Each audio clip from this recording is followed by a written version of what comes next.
And then I'm just going to confirm. Alrighty, let's see. Is it showing up on my description? Confirm. We are live. Excellent.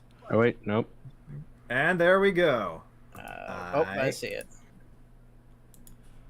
Hello, everyone, and welcome to our third episode of the Oyu'baat Cast. I am Tad Lar'kin, the lore master of Manda-LORE, and with me today I have, as always, my faithful companions.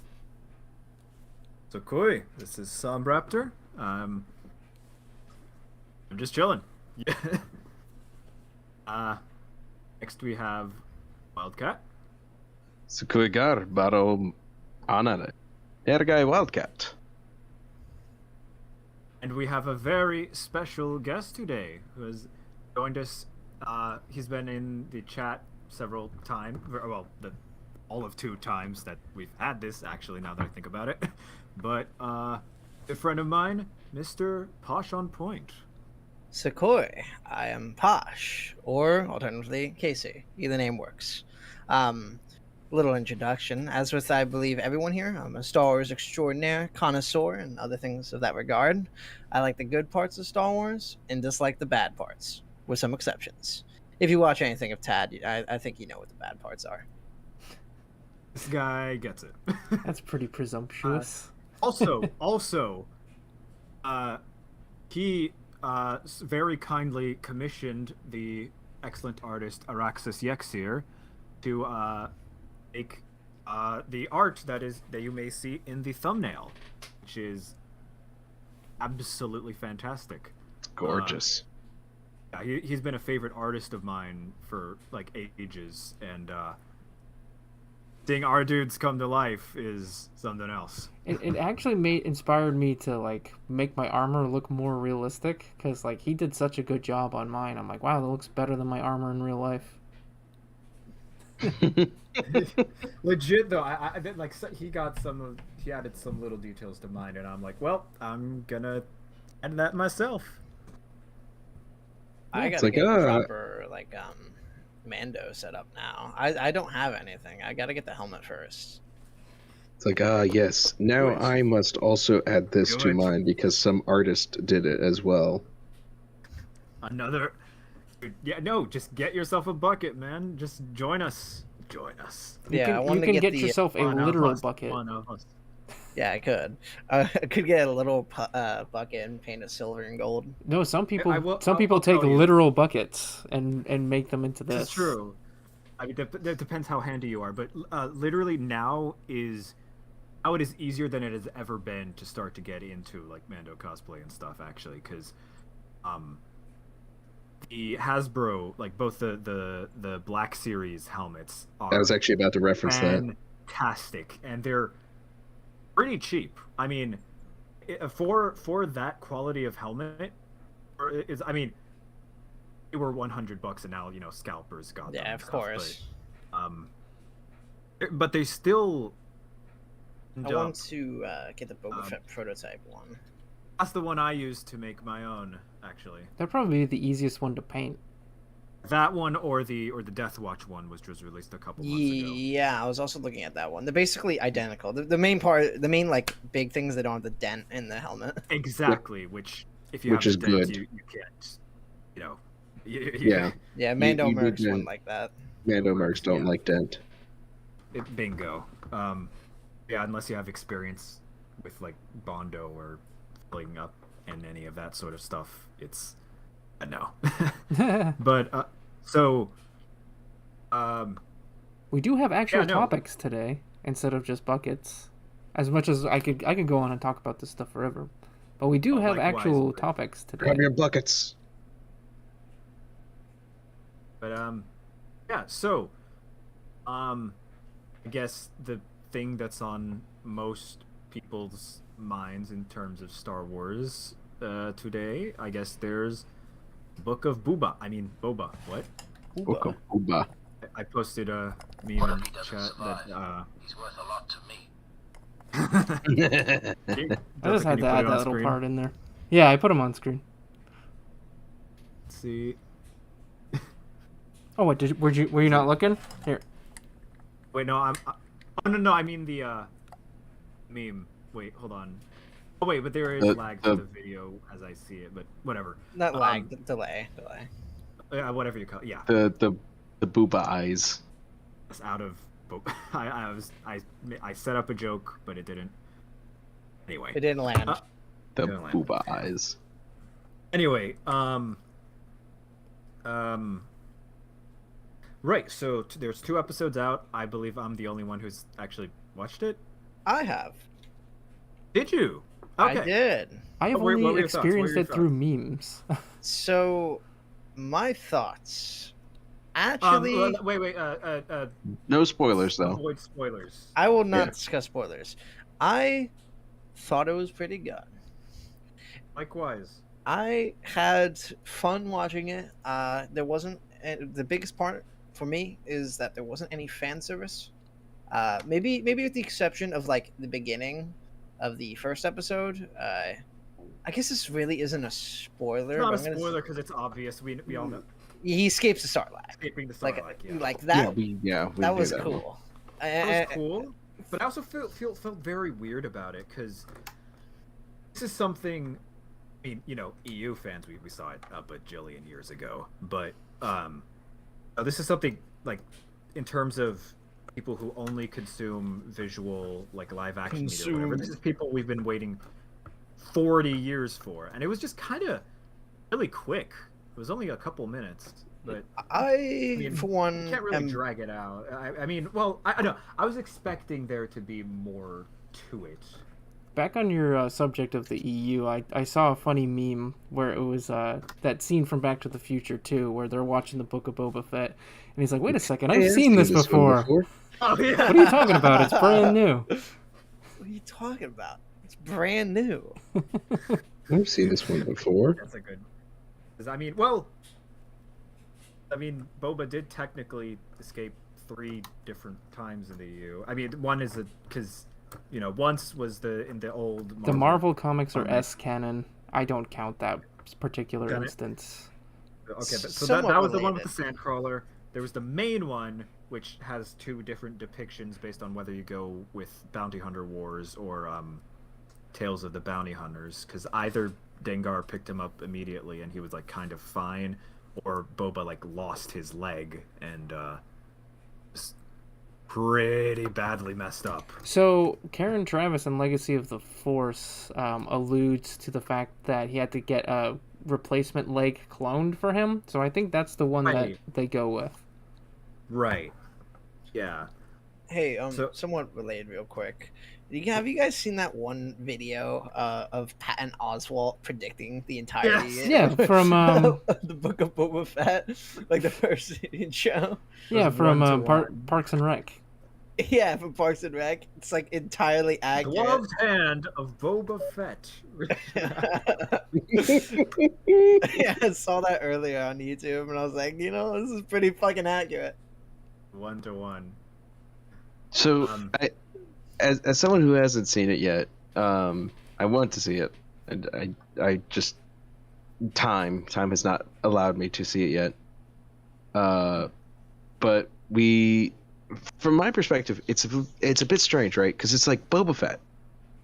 You would want more marketing for this, and yeah, it's surprising how little there is. It was almost just dropped on a whim. I actually didn't know it was releasing the 29th until I went to go watch one of my friend's Twitch streams, and I saw an advertisement on a Twitch stream for it. I was like, what?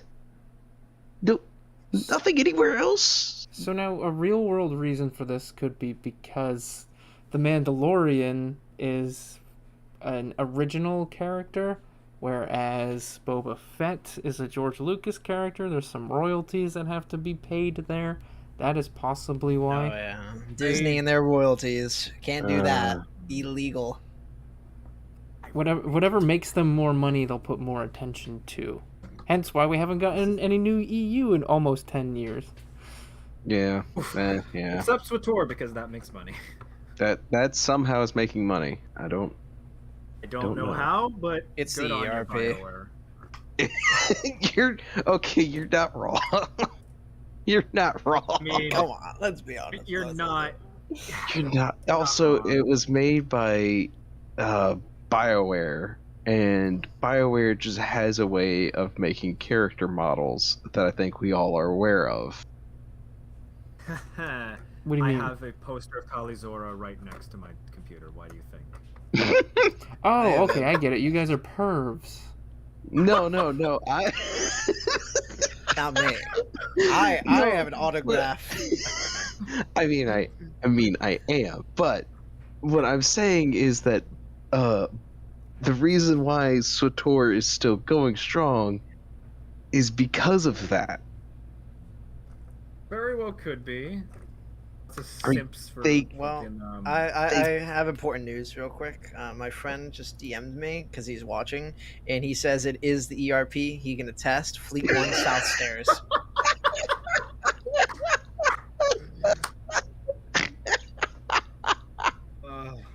It's always Fleet 1. It's never any other fleet. It's always Fleet 1. Well, people do be simping for Lana Beniko. You know what? I can understand it. Don't like blondes. However, my top tier waifu for Laifu, Shea Vizsla. Shea Vizsla. I was I was just gonna about say, to say I Shea thought you'd be Vizsla. simping for her. I wish you could romance her. Even though, I- isn't she like man. 50 in the current timeline? I She- could not care less. Look, Jill Valentine stand here. I'm gonna make some just go woo, go do the R2 noise with what I'm posting Oh in Lord. the chat for him. There you go. There's some Shay. Oh, am I gonna see? Mind you, boobs? these are just screenshots from the game. No, it's just great. It's not. It's nothing. It's just screenshots from the game. It's literally just her screenshot from. I mean, half of the memes on my Mandalorian shitposting page are just. I like how the need second 50 one is just pieces of- stretched. It's just like stretched out. Stretched. Yeah, it's wide Vizsla. We've had wide Putin. Now we have wide Vizsla. Anyway, Oh. right. So yeah, ERP is continuing. Fucking SWTOR. because I thought they would have been Of course out it in is. 2021 because I had heard rumors a couple years ago that after 2021 that their Bioware's license ran out. I also thought don't that, know. but apparently since they just had the 10th anniversary, they said, yeah, no, it's not going anywhere anytime soon. So it's like, okay. Yeah, they've revamped a lot of it, or are revamping a lot of it, aren't they? Yeah, because they changed up the like combat system to like so you can change specializations and whatever.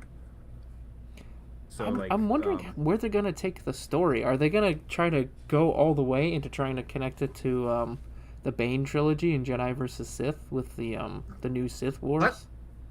Still 1600 years away.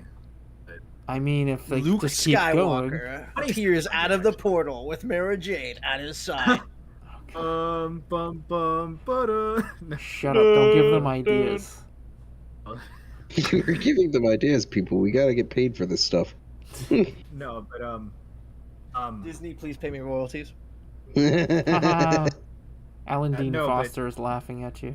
I mean, I do imagine at some point, like, I hope that they have time to that everything like have some big event for the end of it, which obviously has to be the collapse of the Sith Empire, because you know, Sith Empire needs to fall for it to have been reformed by Darth Ruin.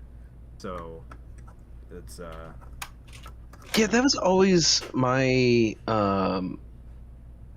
confusion part with it all, was like, how does this fit in with the lore? What happens? Because obviously it has to end at some point. So there was already And- kind of a gap between KOTOR 2 and then the new Sith Wars that was always just kind of glanced over. So Yeah. which it's so funny now because you know, older reference materials will like, for example, the like essential chronology and whatnot will be like, and also there's the old Sith Wars and new Sith Wars. They're just and apparently all the events of SWTOR are not considered part of the old Sith Wars, even though they were a whole lot more destructive then like the Jedi Civil War and whatnot. They're the So, Galactic Wars. Yeah, it's like, okay then. I can't Okay, touch so- too much on the subject. I don't know too much about like SWTOR, the Old Republic, and all that. I do have a question, because this has been a bit of confusion for me, at least, in trying to figure out which war is which. I know that the era that the vanilla SWTOR takes place in is just called the Cold War. But Yes. what was the war called There before was that? the- That's the Great Galactic War. Great So there's the Galactic War. Great Galactic War, Cold War, Galactic War, and I think they're on like the Third Galactic War There now. was the Eternal. Yeah, That is- and it was the third. Yeah. Wasn't it the Galactic War, then Cold War, and then it became the Great Galactic War? No, it was Great Galactic War first. Kind of like a See, World now War this is where my One thing. confusion happens. Yeah. Because they called World War One the Great War, and then it was World War Two. Yeah, no. Yeah. Great Galaxy Galactic War. War. Even though World Cold War Two War, seems a bit more Third- destructive. Don't at me, War. history nerds. I don't know if it's actually more destructive, but World War II was more destructive than World War One. yeah, I figured. Okay. I mean, let me look at just death tolls alone. World War One death tolls. Yeah, I don't care about World War One death tolls. I care about Yu Zong Vong War death tolls. 40 million died in World War One. It was like 50 million in World War Two, wasn't it? Death toll. Oh no, it's way higher than that. Okay. 70 to 85 million. Ooh my. Well, there we go. It was roughly 3% of the world's population was killed. Okay. Yeah. All right. That's That'll do a it. My point stands. point stance. Ooh. Before we now start talking about clone trooper numbers and 3 million, haha, no. Let's not Oh my go into God, that no. rabbit hole. No, No, please. Not Haven't we go already into that discussed that? we did. I've- We We- have many times. I've discussed this But with that was on people Tokyo too. Roundtable and whatnot, but It's some such other a, time. Some other time. such a dumb number. Next. We can just Next. moving on. So Halo Infinite. Halo Infinite, Sure, a game yeah, I have not yet let's talk. played. Okay, so I have a lot of experience in this one as being a Halo lore master myself. Previously, I don't know much of 343's canon stuff, but I will say, after having been kind of mad at Halo 4, absolutely hating Halo 5, and just kind of being like, where is this going? For 6 years afterwards, and basically losing all hope in the franchise. Like, I thought it was just dead. It's been 6 years, right? Halo Infinite has absolutely hit the nail on the head. Is that perfect? But wow, is it good? We are in 100% agreement. Like, okay, what I care about most is campaign and story, but I will quickly say that I mean, the core gameplay is fantastic, but multiplayer has some massive issues, both in terms of the Absolutely. progression system and the and just Everything the, else. Yeah. and I customize all of that stuff. But, Everything. but the Yeah, aspects I care multiplayer about side story, is the bad part. Campaign though, whew, Stellar. phenomenal. Stellar. Absolutely step in the right direction. There's a small handful of things we're gonna avoid spoilers, but yes, Yeah. no, Yeah, it's this is about to- this is definitely badass. So one the best thing they could- so one thing that like I enjoyed with Halo Infinite is one, it makes you question what is happening in the outside universe. They kept mystery, which is They something kept mystery. I loved about Halo CE, like back in the day. I'm It glad didn't that make- like the scale is down again. with Yeah. The story it has the scale of CE. Like there are stakes, there are high stakes, but the scale of everything is down, and that's very good. Exactly. It's not bombastic. It's not, well, I mean, it is bombastic, but it's not like ridiculous. It's not Halo 3 levels, because they realized they couldn't go Halo 3 levels after Halo 5. Yeah, I That's think good. That's good. I That's think- something that like that Star Wars people don't understand. But by upping the stakes, you don't have to literally up the stakes. By Yeah. the whole point of Starkiller Base is like, okay, in This can blow up 5 planets at once. Exactly. No, God. You can up the stakes by on a more personal level. That's not, you don't necessarily have to make odd, but okay, I made planet destroying super weapon. Time to make sun destroying super weapon. It's like okay. Here's Didn't Halo has kind of done do it. that with the Halos? So no. So here's Halo's just wipe out sentient light. But yeah, no. Sorry. Anyway. Yeah, but each game they had to like keep destroying more Halos, right? so only in Halo 1 did you actually destroy a Halo outright. Right. That's true, but, yeah. In Halo 2, you find a Halo, you don't destroy it, and instead you just Then you consider destroying it. Then you you don't. very much wanted to try to destroy it, but you couldn't. You get back to Earth. You're from Earth. You take it to the Halo. Then you play as the Arbiter. And what Halo 2 was really doing was building up the bridge point between Halo 1 and Halo 3. It showed you the perspective of the Covenant, showed you more of the scale of how the conflict was going. It never really made you do anything super eventful in it. Like, nothing galactic breaking happened, except for the fact that now the Flood is an actual major faction now. Well, and the Covenant splitting apart, of course. And the Covenant splitting apart. You helped the Covenant split apart. The thing that you destroyed in Halo 2 was not the ring, but the Covenant. You actually broke the Covenant. Mm-hmm. Breaking the Covenant. Breaking the Covenant, one of the There we best go. songs. And so that leads into Halo 3, where you get that final climactic battle. You go to the Ark, which, yes, you could think of the Ark as like just a bigger Halo, except it doesn't do the Halo thing. It just builds the Halos. So you go there, and you don't even destroy that. You try to actually fire the ring. You're not trying to actually destroy the ring. You're trying to fire the ring in a localized pulse, but that actually shakes it into pieces and causes a lot of damage to the Ark, but doesn't destroy it. And then you get lost out in space. So you really only destroy a Halo purposely one time. And every other time it's you find a Halo or you find the thing that makes the Halos, and then you just learn about them. But the best way you take stakes, so Halo has done this in a wonderful way of how do you have another game that gives you a different set of characters, a different setting, and you are a completely unique area of the universe while still keeping stakes high, but not to the same scale as the mainline games. Halo 3 ODST. Boom. Halo 3 ODST was by far downscaling everything to a personal soldier's tale while he is trapped in a city all on his own, and he has to try and find the rest of his squad.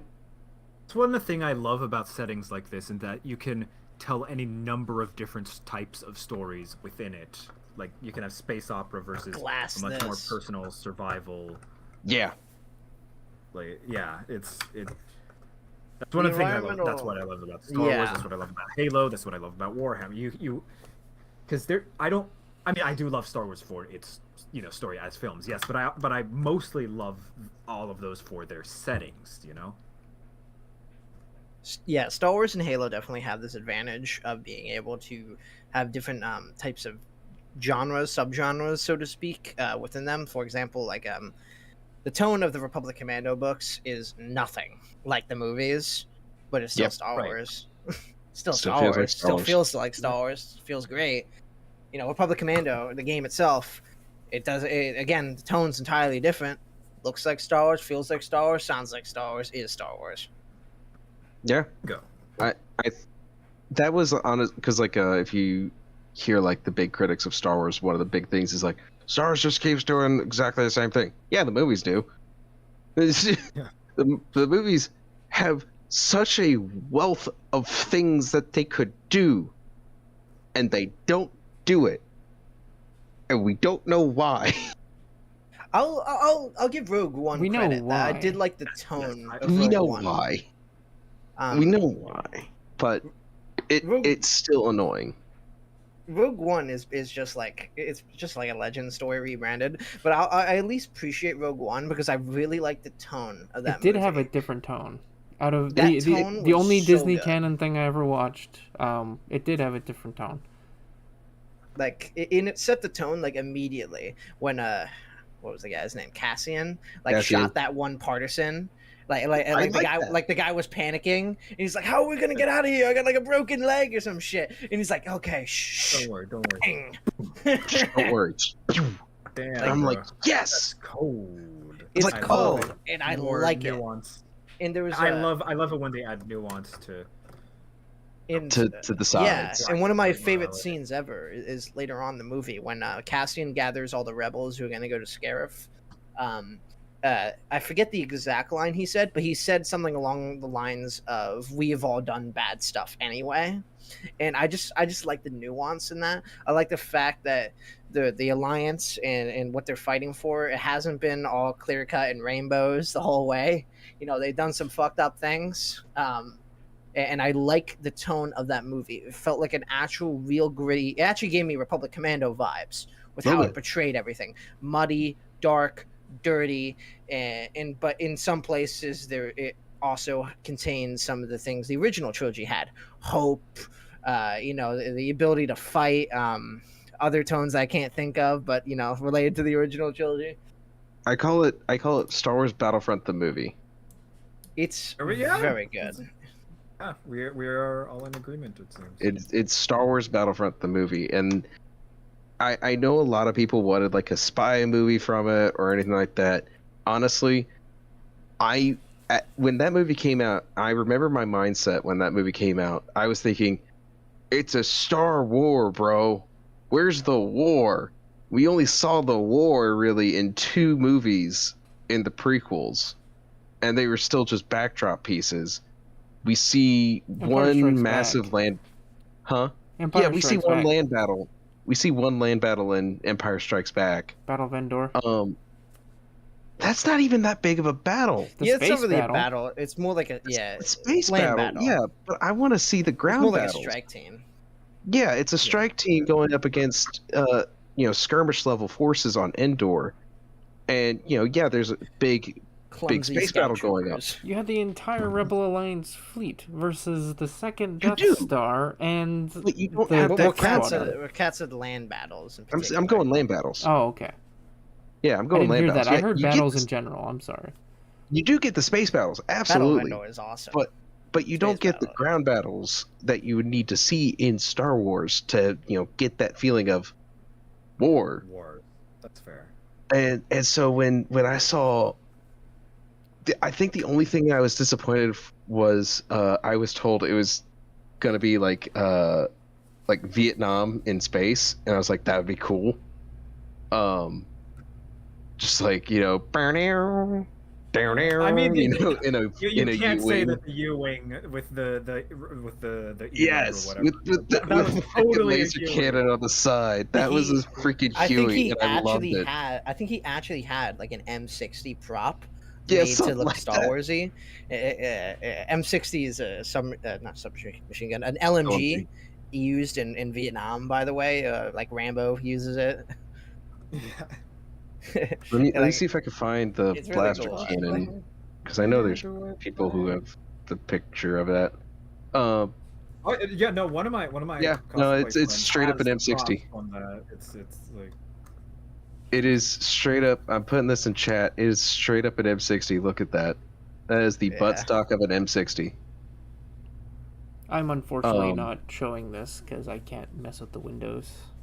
Oh, fair. I see. Yeah, that's fair. But yeah, no, it's one of those things where it's just like I really wanted to see that gritty ground battle. I wanted to see the perspective of the troops. I grew up with Republic Commando and Star Wars Wait, Battlefront. hold on.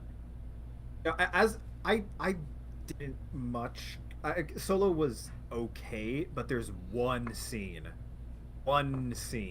that's. Oh, I wasn't talking about Solo. Oh, I know what you're talking about. And yes, I don't. I have no idea. Mud Troopers. Oh, yes.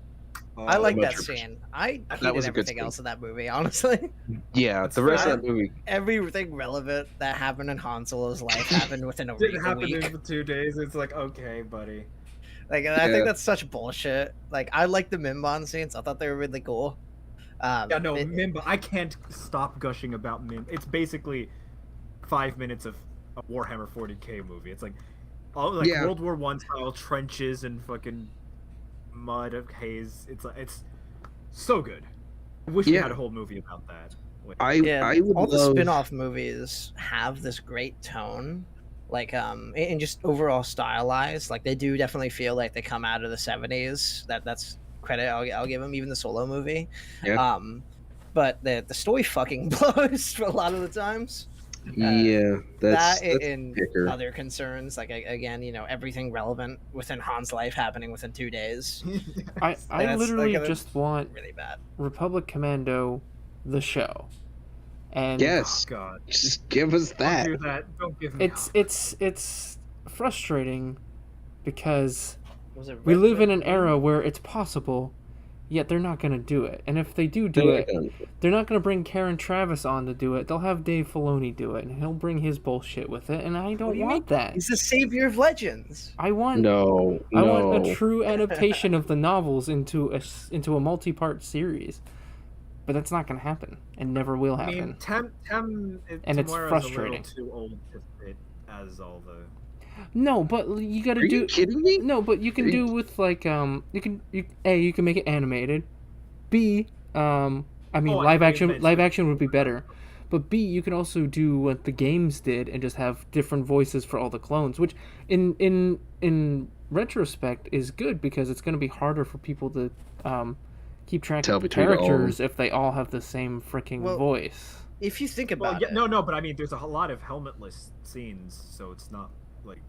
Okay, if you think about it real quick, think of how The Mandalorian does it. The Mandalorian, for the most part, it doesn't have Pedro Pascal in the armor, so you could just do that. Have Tamora Morrison voice over the protagonist or multiple characters if you want to do that. But when there's a scene where he takes off his helmet, you put Tamora Morrison in the outfit, and you have him do the scene. And you could also put this in Imperial Commando to make sense as to why Tem's so old now. Okay, yes, that I can 100% agree. Well, one also Tamora CGI is also. I'm sorry. You could just de-age Tamora Morrison. That's a thing. They have. Hold on. This is sorry. This is Disney. Well, They did. but Expensive it cost doesn't them, matter to them. to do Tarkin, which a lot of people still thought was kind of wonky. It took them ages. No, I'm not even talking about that. They literally spent all that time to do a 30-second scene at the very end of Mandalorian season 2. Which can we do spoilers for that? It's like a year old, dude. Yeah. Luke. No, I know. They de-aged Luke. They de-aged Mark Hamill, who is way and above, way older than what he should have been in that. I know. And I've seen the behind-the-scenes stuff. That took a lot of effort. It did. And stuff. But what I'm saying is that Tamora actually doesn't look that old. He looks old for the Book of Boba Fett because they actually had to age him up. Actually. One second. Please keep that in mind. I just want to say in chat, hey David, dude, you are one of my favorite artists. Thank you for watching, man. You are amazing. Like, I love all your work. Are great. Sorry. I didn't know we had famous people watching. Yeah, we have famous people watching now. But like Tamora, going up in the world. Like here's an image of Tamora, like pretty modern day, without all the makeup.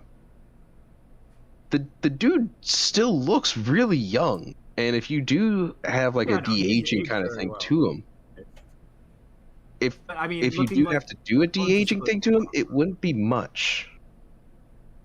That's fair. I mean, I don't know. It depends. I mean, we are. This is all hypothetical anyway. It's all hypothetical. Let's be real. If Disney thought it was worth the money, they'd spend the money. At the end of the day, that's exactly what it is. I'll be honest. I just want to see more Django. He's my favorite Star Wars character, and he was introduced in one movie, killed off in the same movie. Right. And the only expanded things we get is a couple comics and a really cool game. I was gonna say The the game's Bounty Hunter awesome. game. I still replay that game like Same. every year. Oh, it's so good. Like I replayed it a couple months ago. I was actually showing it to my girlfriend because I was going over like Star Wars stuff with her. With that in mind, I'm kind of showing her like the more casual stuff, so like TCW. Then the idea is to like flip it all over and show her like the good stuff immediately after. It's like, so you like that? You're gonna love this. It's honestly the better way of getting people into a franchise. Yeah, You're That's nicer what I than was I thinking. am. like There is none of that allowed in my house. Yeah, I originally just wanted to like show her the comics and the books, but I'm like, I'm gonna be a dick if I just tell her to read a bunch of books and get back to me. Like it's not a fucking book club. Yeah, so like I do this for BattleTech, right? So a lot of people who are coming into BattleTech have played Mech Assault on like the Xbox, right? Or any of the MechWarrior games. And I'm like, yeah, absolutely enjoy those things. They're not canon. Sad. They're not. None of the games for BattleTech are. But you know, you allow the people, like, let people just enjoy what they enjoy about a franchise. If they like the mechs, which, you know, mechs are mechs. They're all canon except for one, and that was it. Like, yeah, the stories don't exactly line up, but that doesn't matter. Let people enjoy it, and then when they get deeper into the lore and they get deeper into the franchise, their eyes will be opened up to it, and they'll be like, wow, I really love all this other stuff. And guess they'll what? Come to their own conclusions. They'll come to their own conclusions, and you didn't gatekeep them out of a wonderful franchise. You got more people into it who will absolutely spread more of that word. I'm gonna go a little off topic here. In some ways, I disagree with the whole gatekeeping thing.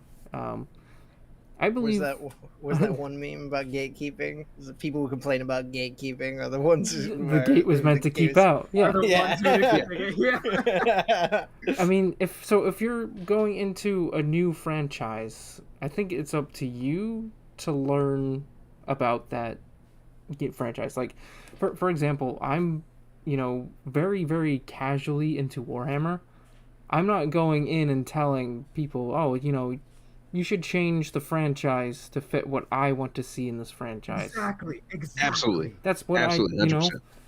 I'm not going in and saying like, oh, I want more, Primaris Marines, give me more, I don't know. Like, I'm not going in there and demanding, they change. I'm not going in there knowing nothing and then demanding it changes around me and what little I know about the franchise. I think you should, if you're looking to get into a franchise, you should, read, background books. You should read, take time to like play games, watch movies, read comics, read books, just like put effort into it. Yeah. And if you want to be into a franchise casually, there is no shame in that. And Exactly. Like, because here's the thing, right? Yeah. Like, to say someone's a fan is a very broad thing. Like, for example, one of my dearest friends is basically the exact inverse of Star Wars in terms of Star Wars fandom. She basically only cares about the sequels because she's a Reylo stan. I'm so sorry. Okay, I'm it's so like, sorry. I love you dearly. I'm but kidding. This is not. I take it back. Maybe you shouldn't be able to like those things. I take it back. No, there is something wrong with that. No, I'm both- kidding. Both fans, neither of us is any more or less of a fan, but I'm much more hardcore, I guess you could say. You're much more fanatical Based. as a fan. Much more based, Precisely. man. To me, to her, it's one small obsession. To me, it's a way of life. Yeah. See, I don't quite So- believe in gatekeeping per se. I believe it's kind of not like a made up term. There are definitely people out there that like, well, if you want to be a true fan, you need to read all this and God, I hate the true fan shit. You're only a true fan if you hate 343 Industries. So you're only a true fan if you Go fucking... good. That's the gatekeeping aspect. That's the bad gatekeeping. Yes, that is what I agree is gatekeeping. There is a good gatekeeping. There is good gatekeeping. There is a good gatekeeping, and there's a bad gatekeeping. Like the meme says, gates serve a purpose. It's to keep a certain people out, or a certain the type of people you should always try to keep out of a fan base are the toxic people. The ones who will try to change it from the ones who want to change it without knowing anything. Those who have clearly a spiteful reason as for doing it, are just toxic people in general. Those are the people you try to you have the gate for. Bad gatekeeping is when you have that, or you're not a true fan unless you blah blah blah, or what are you? It's the Panther paradox. What's your favorite World War II tank? And then you determine where you care about that person's level of intellect based on the tank that they say that they enjoyed. That's bad gatekeeping. Bad gatekeeping is when you do. I like the Tiger tank. No. I'm more of a Stug guy.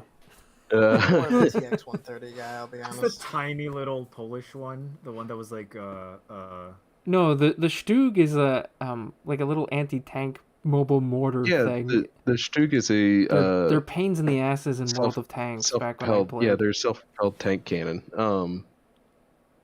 But yeah, no, there is a good gatekeeping and there is a bad gatekeeping, and often too many people get the two interchanged, or people who just hear gatekeeping immediately have a knee-jerk reaction of, oh, that's a bad thing, you must be Nazi. Yeah, that's the thought media. of as like a negative term. It's like, it's a gate is a tool. Use the tool properly. Mm-hmm. I don't want any hooligans on my yard talking about Star Wars canon. Get off my lawn. Trying to reshape my Legends lawn. I swear, we'll be in our 70s and we'll still be bashing. Oh, I mean, we're gonna be grog.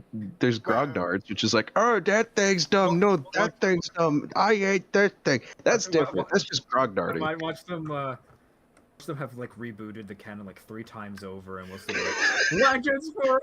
I tell you what, back in my day, we only had one continuity. Back in my day, the Clone Wars was a micro series that was only 5 minutes per episode. Okay, Grandpa. Time to take your medicine. Time to take your medicine. I was gonna say, I'm interested to see how many times they reboot it by the time I'm 70. Oh, God. Yeah. But yes, let's get back on topic. Right. Yeah, we had like a list of topics, and I don't think we talked about a single one. We talked about Book of Boba Fett. We touched on Book of Halo Infinite a little bit. Yeah. Oh, so something interesting we've posited. So yeah, just randomly jumping into a what if topic. That's why I put "and other Osik" at the end of the title for each freaking. That's our transition. That's the transition sound. Other Osik. What if Confederacy of Independent Systems won, or Posh came up with a not entirely me, but mostly my friend. He is in chat too. Well, let's tackle one before we get to the other. I'll want to speak about it. Yeah, go on your ramble you went on before chat, and then I stopped you while, as we said, let's save it for the actual video. Okay. Let me ready up. So, this is a small what if that mostly my friend wrote, but I've been kind of ironing out recently, trying to get some ideas for it. For another friend, in fact. I'll explain all that at the end, but the idea is that Count Dooku, in the middle of the Clone Wars, outed Palpatine as a Sith Lord. And essentially, it caused Palpatine to leave, obviously, the Republic. The Separatists and the Republic were both after them, and this would engage a 3-way conflict within the war of the Republic, the Separatists, and Palpatine and his followers. Now this isn't anything like the Rise of Skywalker and like the Final Order or whatever, and nothing like that. It's Palpatine's followers are people from both the Republic and the Separatists who are specifically loyal to Palpatine. Excuse me.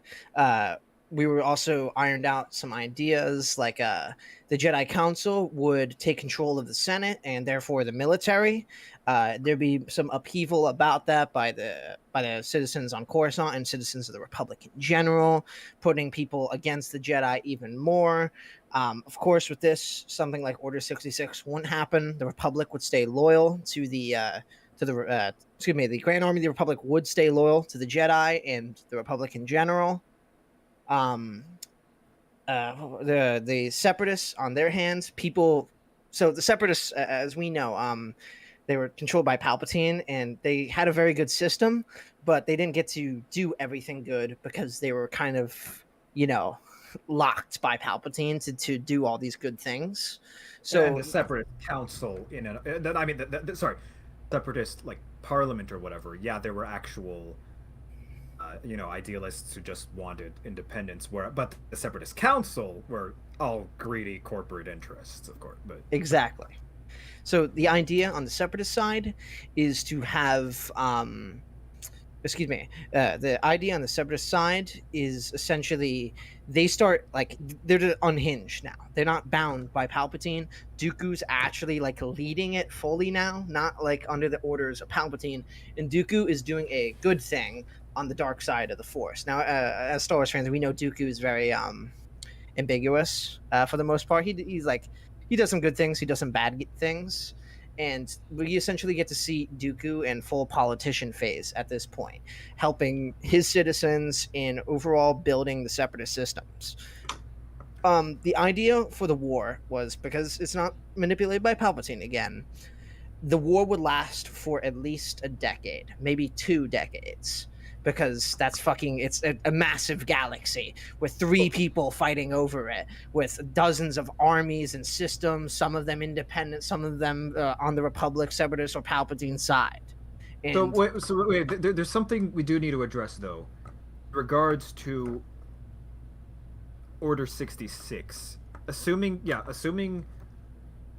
because this is all assuming Palpatine was removed from the office of Supreme Chancellor, yes. correct? Okay, right. So which is Order 65, Order 65. I believe? By canon rules, he would still be able to enact Order 66 because brain chips. But yes, no, by legend. No. And I'm muting Sombraptor now. 150 JR contingency orders. There would be no. Yes. You don't have to worry about that. So I'm just putting that out for chat because the contingency only allows for Supreme Chancellor to allow the enactment of Order 66. So here's another not necessarily a hole, but something that I think is being a little overlooked in your scenario here. When we read about Dooku in the Revenge of the Sith novel, we get a glimpse into his personality and just how narcissistic and sociopathic he actually is. Xenophobic. So what are his actual motives to, keep the CIS going? Well, as you said, he's narcissistic. I think the idea of people continuing to follow him in just him now, not Palpatine or anyone being manipulated, is what keeps him going. The idea for him to establish his own base of power, and there are, of course, other Dookus as well, and to make sure that those Dookus exist, they persist as well, just as he did, and that he be remembered as the savior of the Confederacy or the creator or some shit, something like that. Again, this is all kind of prototype, so yeah, they're gonna have to give me a break on some minor holes and stuff. Would he be trying to transform the CIS into his own sort of Sith Empire thing? Because the idea for Dooku or me was to not have him do anything super evil. I want him to be more exactly as the Confederacy is, essentially. It's a Confederacy, and it'd stay as what it is. They'd use the Parliament, He keeps some of the corporations on his side to make sure they're happy, and they keep supplying him with battle droids and any other military hardware. Yeah, that's Right. just where I don't see it sticking. Because like, what's Dooku's motivation to keep this going? His goal is he wants to be Sith Emperor. You know, Because Palpatine. he was. I mean, his initial motivation was he was genuinely disgusted by the corruption in the Senate and whatnot, and just figured, fine, I'll make my own government with blackjack and hookers. No, but I'm fine. I'll make my own government, blackjack and hookers. Well, we also the thing is that Dooku, yeah, he was narcissistic. He was idealist. He actually wanted to invoke changes in the Republic. He wanted a political idealist. No, he had ideas. He had a, even without Palpatine there is a motivation for him that he wanted to change the galaxy.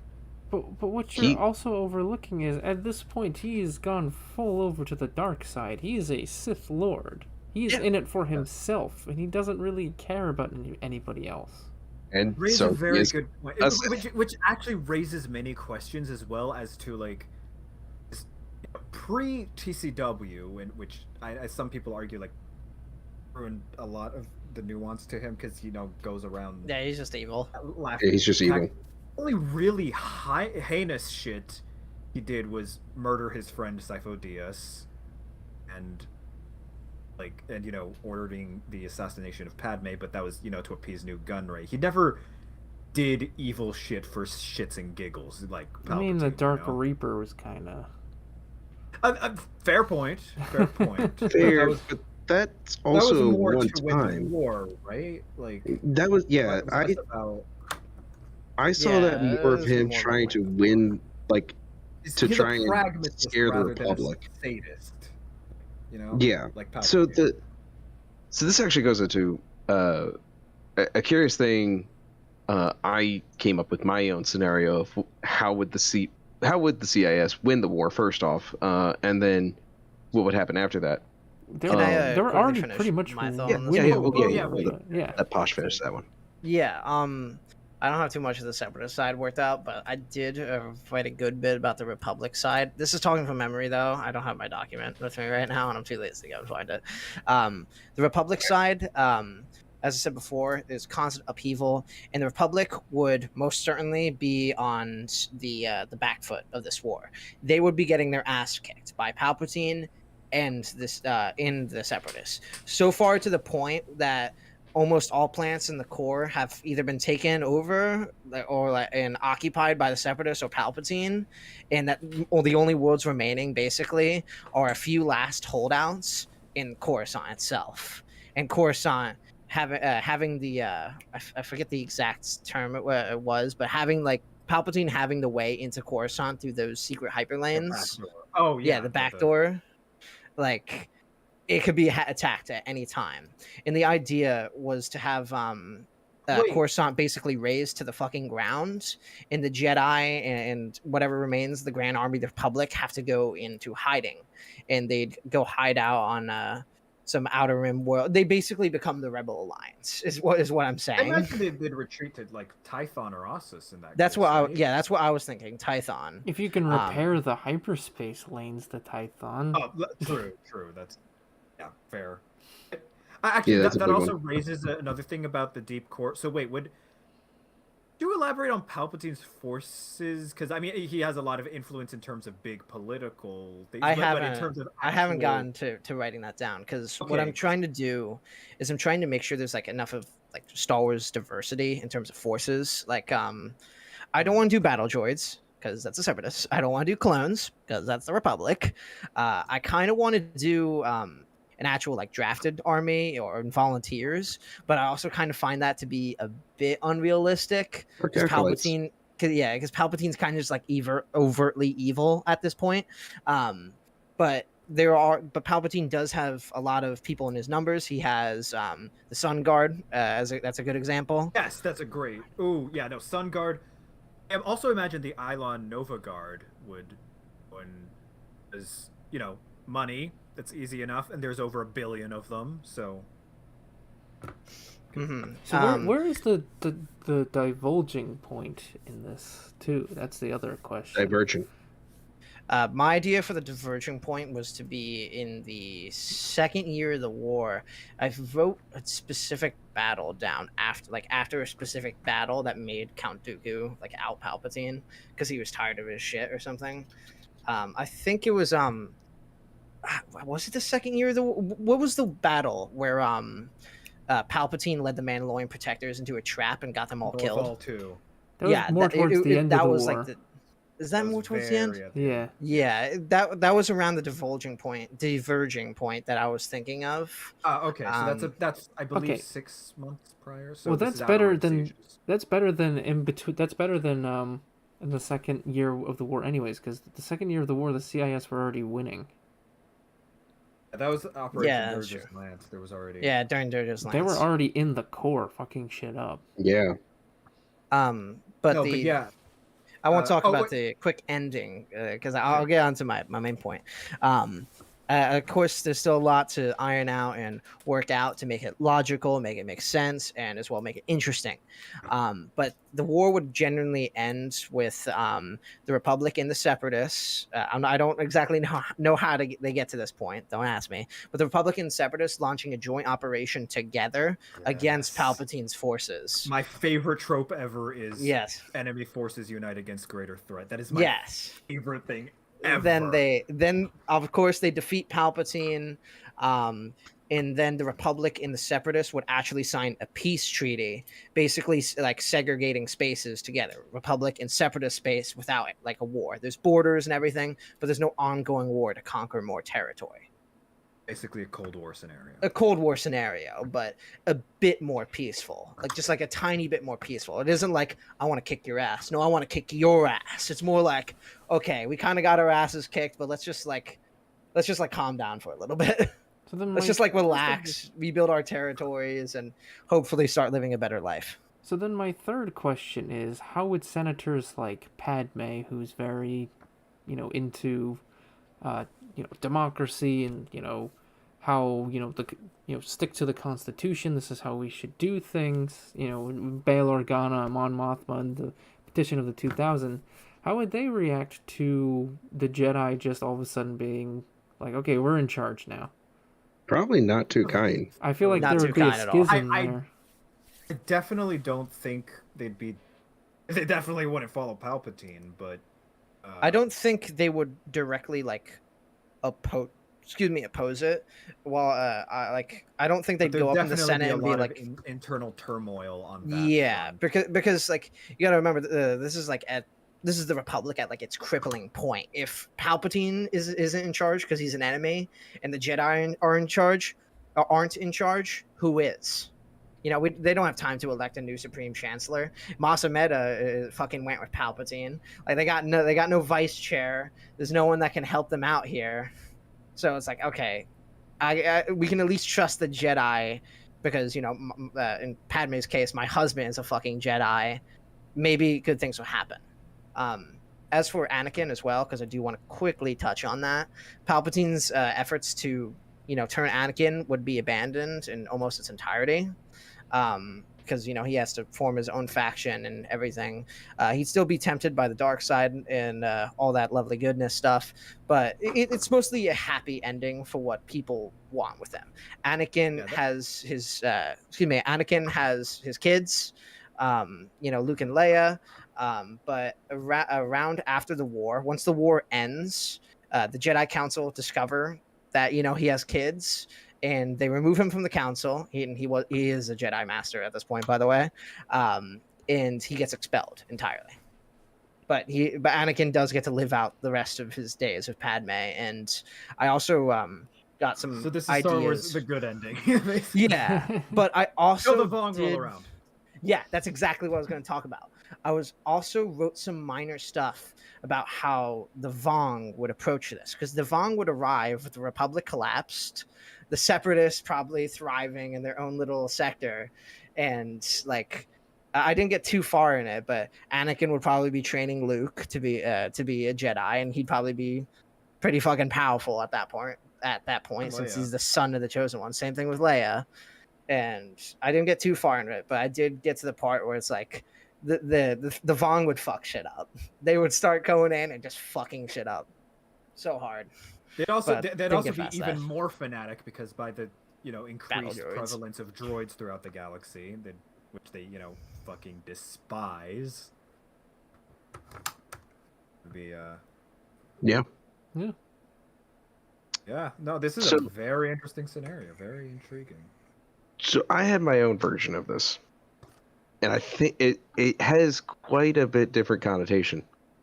And I mainly have this as a reason to point how divergent points in different times, Hold and on, even I'll just a be short right back real quick. I just have to pee. Okay. No worries. but even divergent points, even in the span of just 3 years, how so many things can be changed. So my divergent point was actually in episode 2. Instead of Obi-Wan, just not believing Dooku whatsoever and just being like, no, I don't believe you, and that Palpatine is a Sith Lord. Because Dooku comes out and tells Obi-Wan, hey, the Republic's led by a Sith Lord. Straight up comes out and says it to him while he's in captivity. Instead of Obi-Wan just being like, no, I don't believe you, he's like, is that true? Like, he doesn't want to believe it, but then like Dooku's just like, oh yeah, very much, here you go, here's the evidence of it.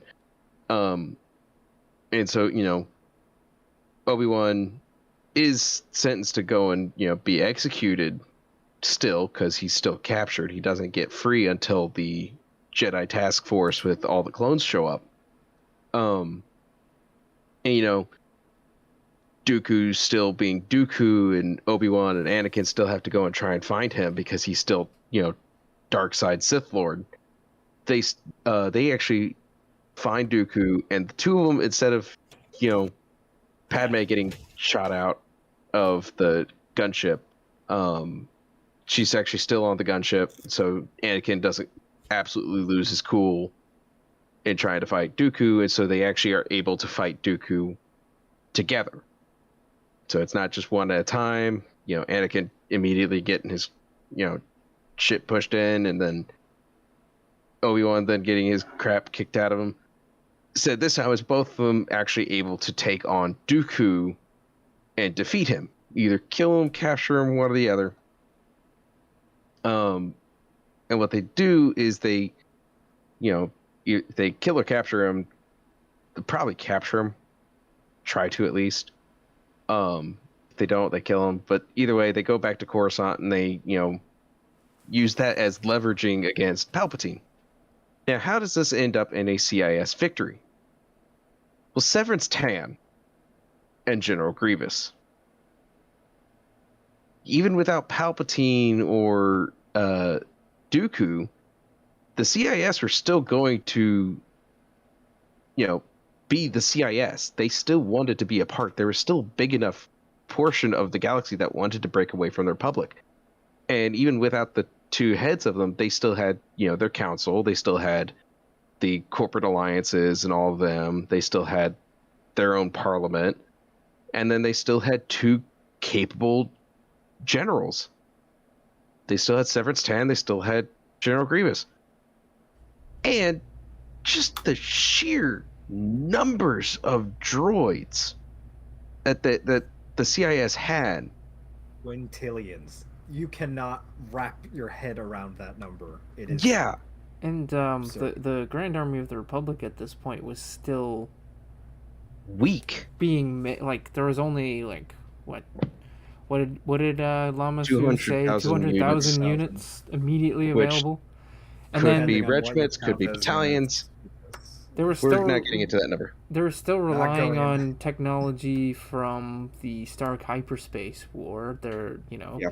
That there hadn't been like an actual Star Destroyer slip off the dry Wet docks drives, yet. Yeah. But And so the way I see this is Severance's first plan would probably be to go to Kamino, because she knows Kamino exists because of Dooku. She'd probably go to Kamino and absolutely, without Palpatine meddling or without any kind of meddling, would probably be capable of destroying Kamino entirely. At least the cloning facilities. Bro, Cutting- just like the Bad Batch, bro. Yeah, no. Not going No. there. But then it would cut off clone production. The Republic at this point, now without a chancellor, the Jedi are scrambling to try and, this isn't in the middle of wartime, so the Senate is not in a place of wanting to go, they haven't been hardened with 2 or even 3 years of just straight conflict now, of debating conflicts in the Senate yet.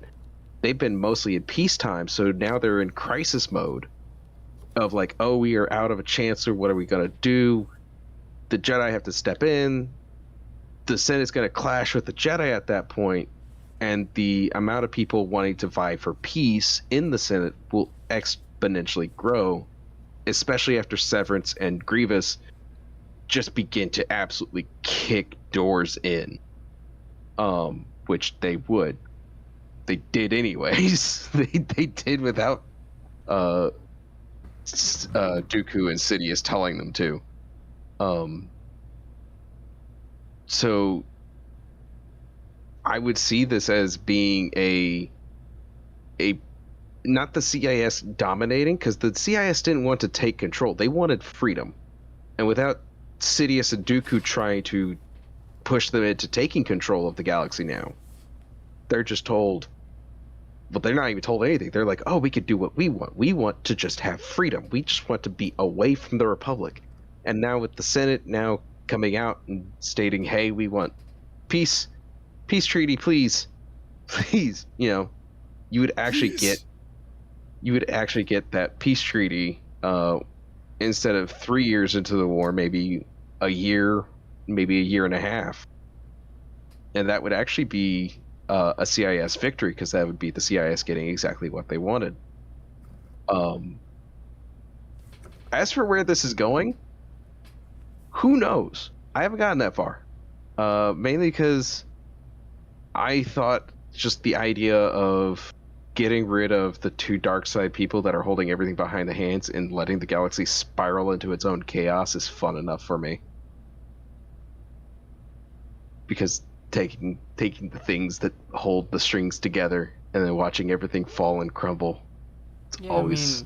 either way, Palpatine would have gotten his way. Either way, yeah, Palpatine would have gotten his way either way. That's the brilliant thing about him. No matter the way it goes, gets what he wants. Dooku was never a permanent thing. Once he knew about Skywalker, he was like, okay, this is the kid I need to get. Yeah. Which sounds very creepy. This kid. I want this kid. We will watch your career with great interest. The Padawan was your responsibility. Now it is mine. Yeah, it seems kind of pedophilia when you Say it that way. Do we need to go back to when he was coronating Darth Vader? I watched a supercut the other day of Revenge of the Sith. Of him raising his head and then people clipping it up and down. Looks like he no. Oh no. This was just a supercut of it's Revenge of the Sith, but it's just Palpatine's weird noises he makes.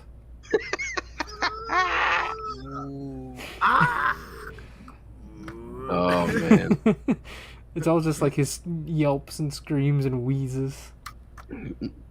You know something? Oh my God. You know something I just really love about Palpatine as a villain, which is like very rare, is that it's basically all different kinds of villains in one. He's a politician.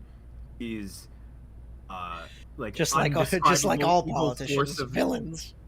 No, undescribable evil force of nature. He's sadistic sociopath. He's scheming manipulator. He just got like a bajillion term. He can be whatever type of villain you want in the story you want. It's just I've never seen somebody with that sort of versatility. He is the culmination of 1,000 years of patience and just accumulating resources. Exactly.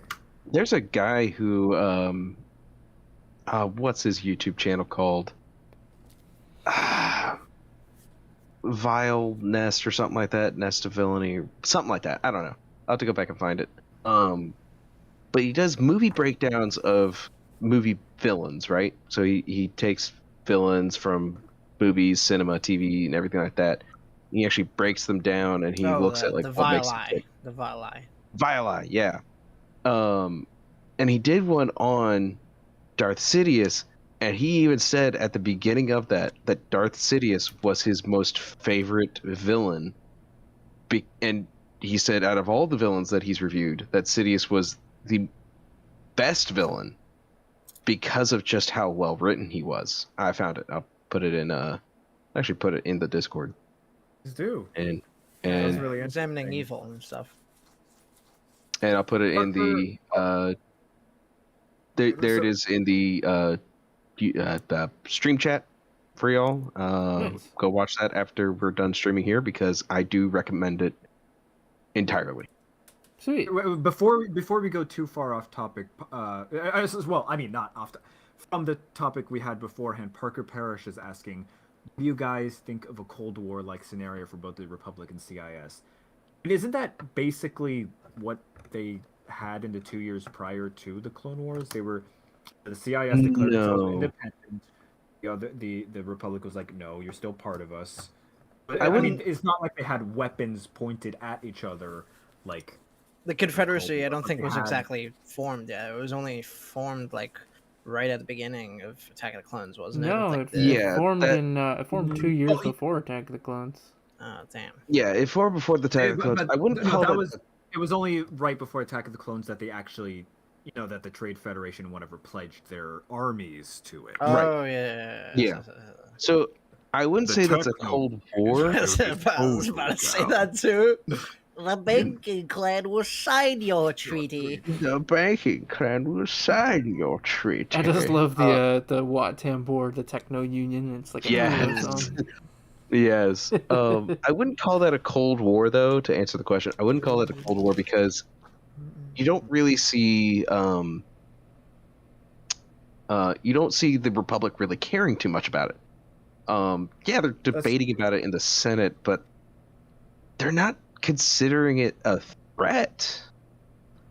At least not how you would see in most Cold Wars. Like you see in the Cold War in SWTOR, the Republic and Sith are eagerly, ramping things up and such like that. I'll put it in this way.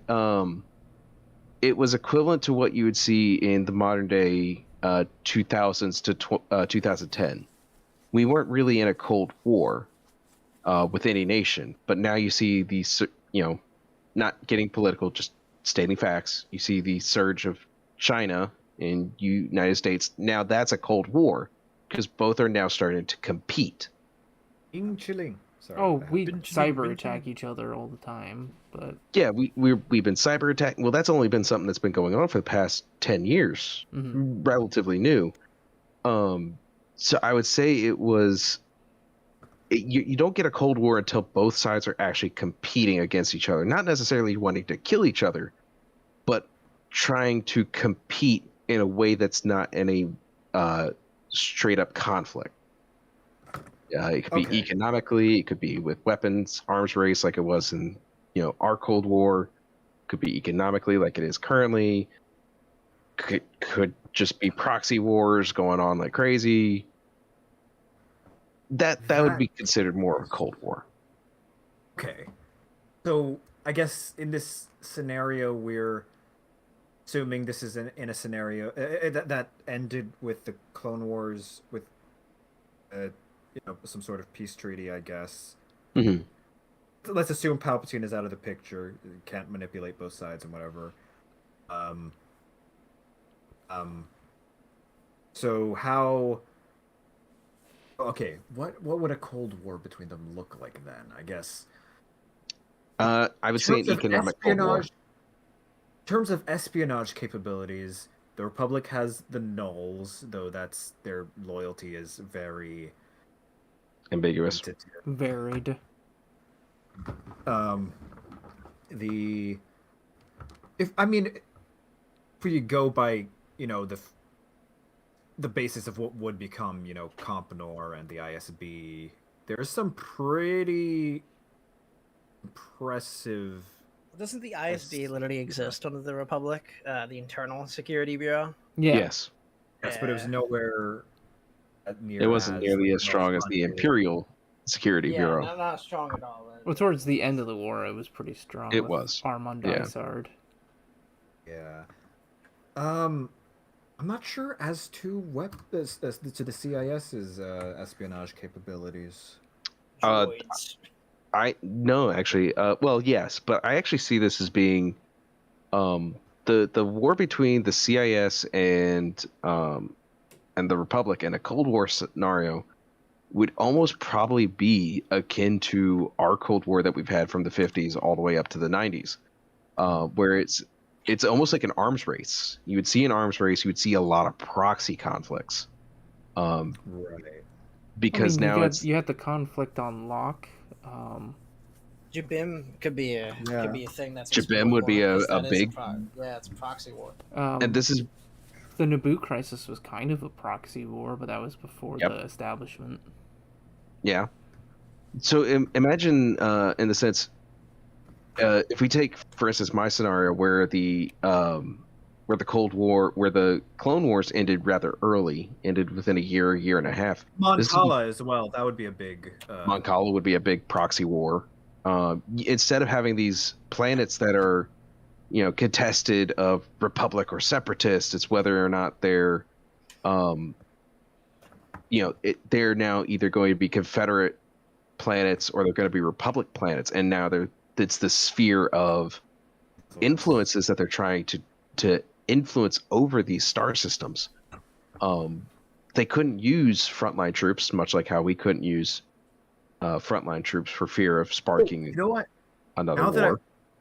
Not to interrupt your train of thoughts, but I something else that came to mind in this scenario where competition is less by overt military conquests and more subtle behind the scenes false flags. Stuff, we're kind of ignoring the masters of that, Hutts.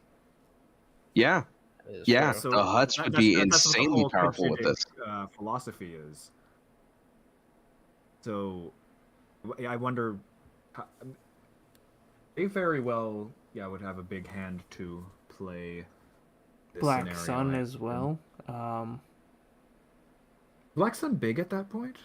Black Sun's it was starting. It was starting to recover from. Made it grow like big. It was starting. It wasn't huge, but it was starting to recover from Alexei Garen's murder at Maul's hands. Yeah, because Maul basically turned them into nothing. It took them several decades. Maul almost destroyed them. He took out the entire high command. Yeah. Did you just say they were based? Based. Basically. Based on what?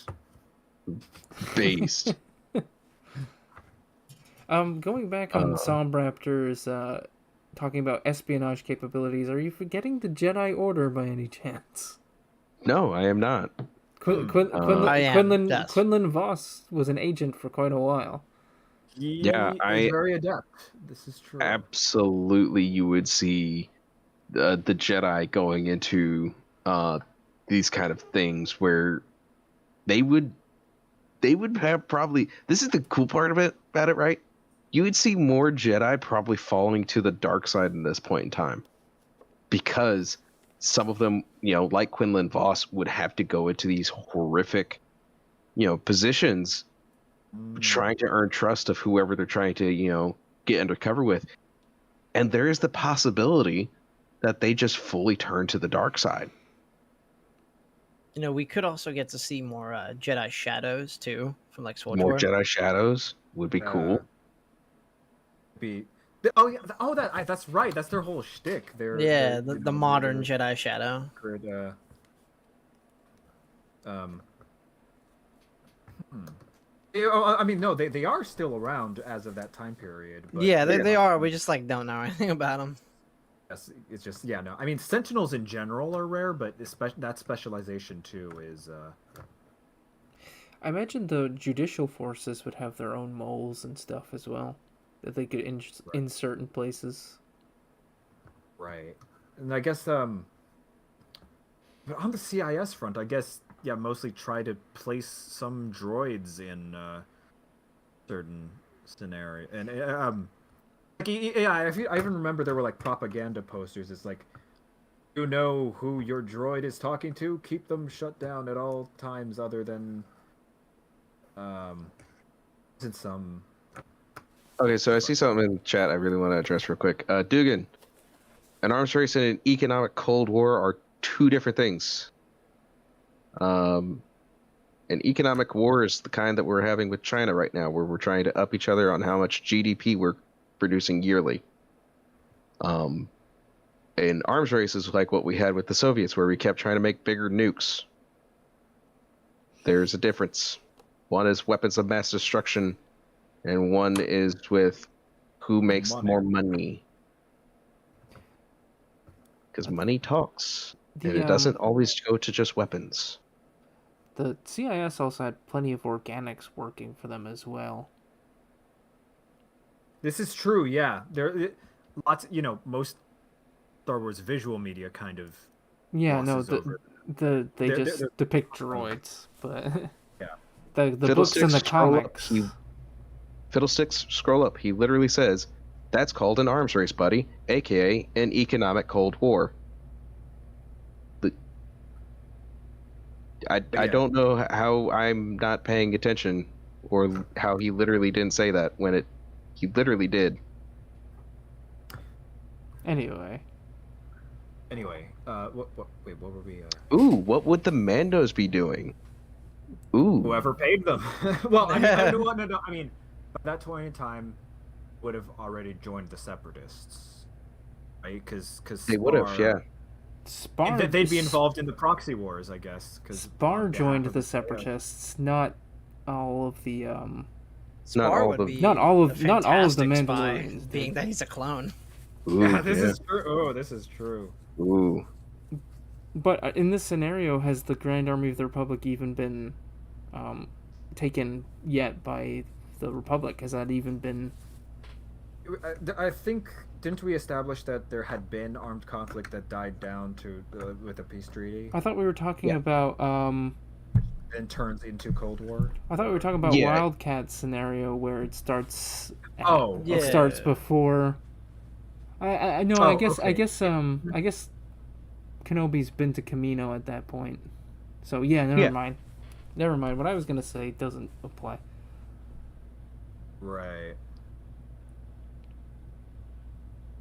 Fiddlesticks, I'm seeing a lot of toxicity from you there, buddy. Saying things like the Mandos would have continued being absolutely relevant, just like always. Well, I do agree. I do agree with that. They were pretty. They're pretty irrelevant, yeah. But it's no, I mean like, around the time in the modern time period, there's only 4 million Mandos. Yes, on the grand scheme of things, those don't really matter. I thought you were just gonna say there's only 3 Mandos, and I was like, really? You don't think that's true? Wow. There was even less during the Clone Wars because they were still recovering from Galadran and the Mandalorian Civil War. Yes. So, now, they were pretty. I take issue with the as always because okay. Mandalorian Wars. Yeah. Kind of one of the most destructive conflicts in galactic history. You can be right, but still toxic. Fiddlesticks. It's toxic in that you are actively trying to annoy people. Hey, we can just continue with our conversation, you know. This is true. We could just ignore chat, but I don't think that would be fun. Well, I mean, I'll answer some questions from the chat sometimes, but because I have my own Q&A with my Patreon folks, I try not to answer questions from these chats because that's true. Yeah, you do the Patreon thing. You know, keep it fair for them. Yeah, but yeah, or they would have become the Sith's favorite bed warmers, which is their second favorite activity. That's a good comment. So one thing that actually kind of was a little confusing to me. This is going into SWTOR. So Mandalorians always like having a good challenge, right? So they at this point in time, especially in SWTOR, the Sith are pretty OP with what they can do. Wouldn't a Mandalorian, not like as a whole, but like a Mandalorian person, a general Mandalorian warrior, wouldn't they want to fight Sith more than fight Jedi? Because they would see Jedi as, from their point of view, as weaker warriors than the Sith. It would be They more just honorable. distrust any Force user. It's fair game yeah. at that point. There's that, and also, I know the call of the Manda-LORE. yeah, no, that was via manipulation on the Geonosis arena and by I forget what the Sith Imperial Intelligence Agency is, but yeah. Isn't it literally just called the Sith Imperial Intelligence Agency? Yeah, Something like that, yeah. I think it was Imperial Intelligence, and then they became Sith Intelligence later. Right. So, but yeah, no, on a personal, I mean, but they already have the long-standing animosity with the Jedi, but there have been, but something that's actually really funny to consider is people always think of Mandos and Sith always being like allies and whatever. Actually, have been allies as many times to Jedi as many times as enemies, because new Sith Wars, revolt against the Eternal Empire. Well, I guess technically Galactic Civil War, but there was all 3 Jedi involved with that. But to be fair, of course, Yuuzhan Vong War. To be fair, there's 2 Sith involved in that too, so it balances out. Well, they were allied with the New Republic, so yeah. I mean, I guess you can count some of the Dark Jedi, like Lord Shadowspawn, as quasi Sith, even though he really wasn't. Yeah. But so I will also state that during time of the SWTOR, there's actually more evidence of the Mandalorians, having more reason to be allied with the Jedi at this point in time, because this is only 300 years after Revan helped put a new Manda-LORE, Canderous Ordo, back on in the lead of things, after the Mandalorians basically having no guidance after that. The reason why I say that's a contentious kind of thing is because you actually get the Great Mandalorian Schism in this time period. In fact, my clan namesake, Kadera, was actually one of the head clans that rebelled against. Oh, that's right. Yeah, and somebody Mandalore. in chat also mentioned that. It's like sorry, because there was the Crusaders Schism, which Yep. So yeah, some of them were like, hey, we should follow Manda-LORE the Preserver's example, Yes. allied with Allied with the Republic. but Sith manipulation worked out in the end. 'cause Writers Mandalore wanted Vindication to make went the that way. Mandos. Yeah, evil writers again. wanted to make the Mandos evil. yeah, but they're malleable like that. You can use them They are. pretty much for anything. But I find that conflict very intriguing to me, because I am Kadera. I mean, that is my clan. So that was where we basically got our namesake, was breaking away and causing such a shit show that we basically took the Mandalorians having to deal with our bullshit over dealing with the Republic for a good period of time, until they finally just wiped out most of Clan Kadera. Most still around, obviously. But yeah, I like that, where it's like one clan broke off and then caused such a absolute headache for the rest of the Manda-LORE. No, they brought it. I mean, clans Ordo, Itera, and Kelborn, I believe, went with them. But Yeah. yes. They brought a few other clans, but they were kind of the spear point of it, because as the bounty hunter, when you play bounty hunter in SWTOR, you're actually told one of your great hunts is actually the still surviving leader of Clan Kadera, who had spearheaded the entire thing, and you have to kill him. And he's part of the great hunt. Say again? I believe his name is G-Coln. Yes. Yeah. I'm hypocritical because I had just said I don't really answer questions in the chat, but there is a question in the chat that I would actually like to elaborate on a little bit. Dat Boy Steve is asking, speaking of the Old Republic, do we know for sure yet if the KOTOR game will be canon or Legends? And I saw an article the other day saying that they want to stay true to the original story. I just saw the headline. I didn't actually read the article. If I can find it again, I'll put it in the description. But it seemed to be postulating that the creators want to stay true to the original story. What that means, what they'll take liberty with versus what they'll keep, that's something we don't know. But it is a headline I've seen. But I'm also hesitant to take headlines like that for face value, given all of the Use it a Kotaku. Very wise. Or like what's that one? Misleading. The one that's always wrong. What is it? Kotaku. Screen Rants.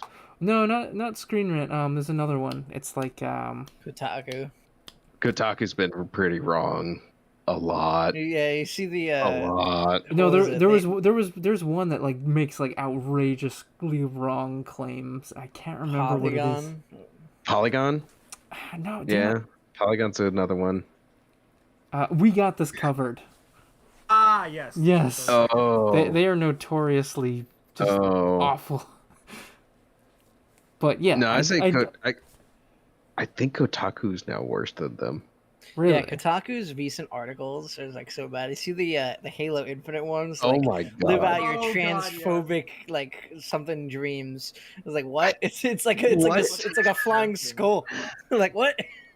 Because apparently Quidditch, they were like, oh, there's a Quidditch game mode in Halo Infinite now, so now you can now you can have your transphobic fantasies in Halo Infinite just because you play Quidditch. What? Just one more question I want to answer. Getting off of that I don't even know I don't know. What you on about, mate? Asks, do you guys live stream Empire at War? I do. I have done it in the past, and I'm planning on doing it more in the future. So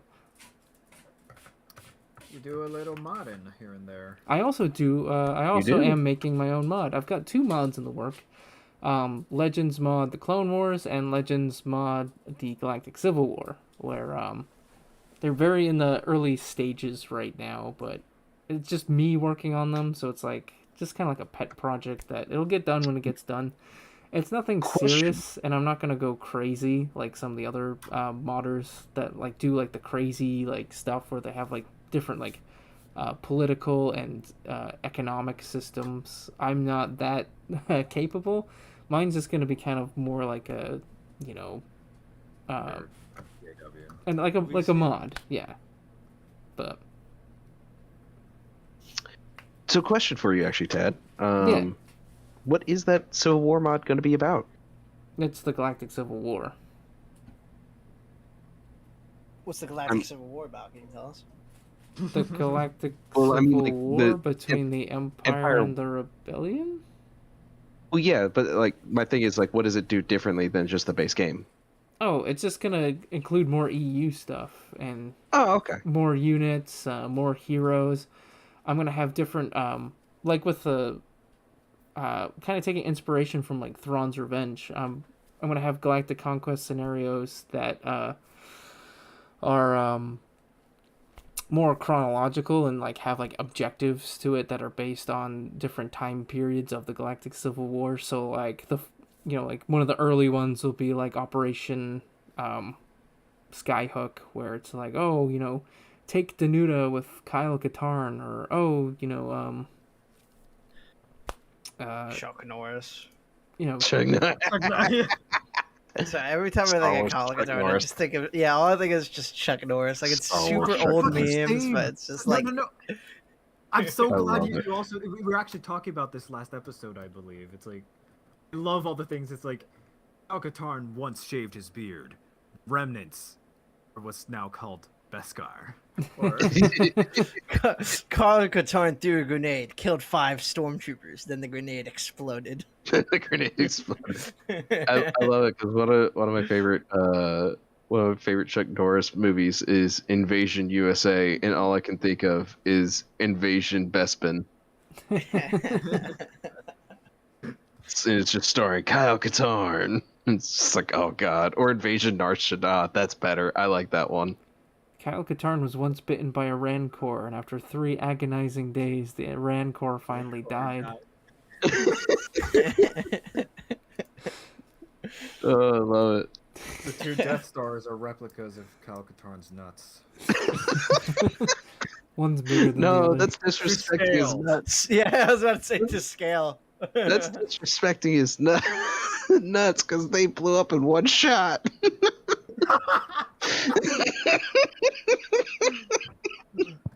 Only if you get inside. Oh, Lord. I think the Kyle Katarn and Chuck Norris memes will never not be funny. Oh no, I just love Tad. Just like I see Dad Tad through the visor right there, just staring disapprovingly. But that's the great thing about this. You can't tell my emotions at all. I I could be judging can the hell feel- out of all of you.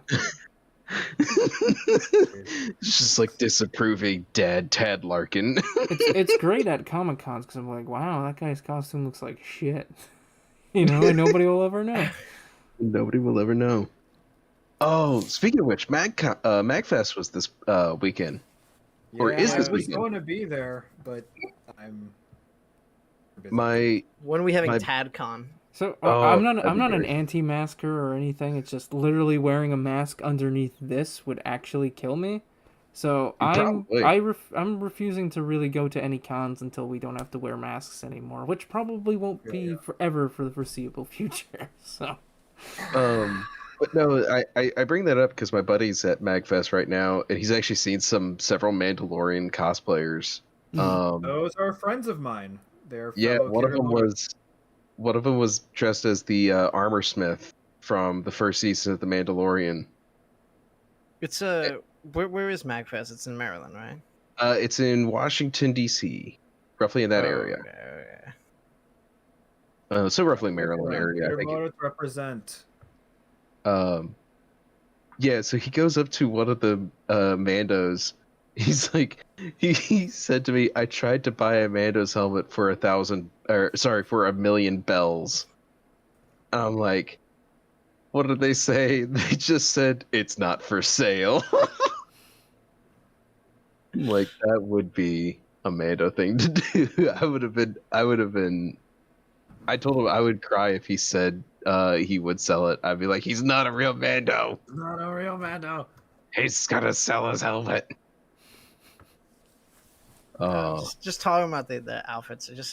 I really want to get my outfit squared away. Well, my cosplay squared away.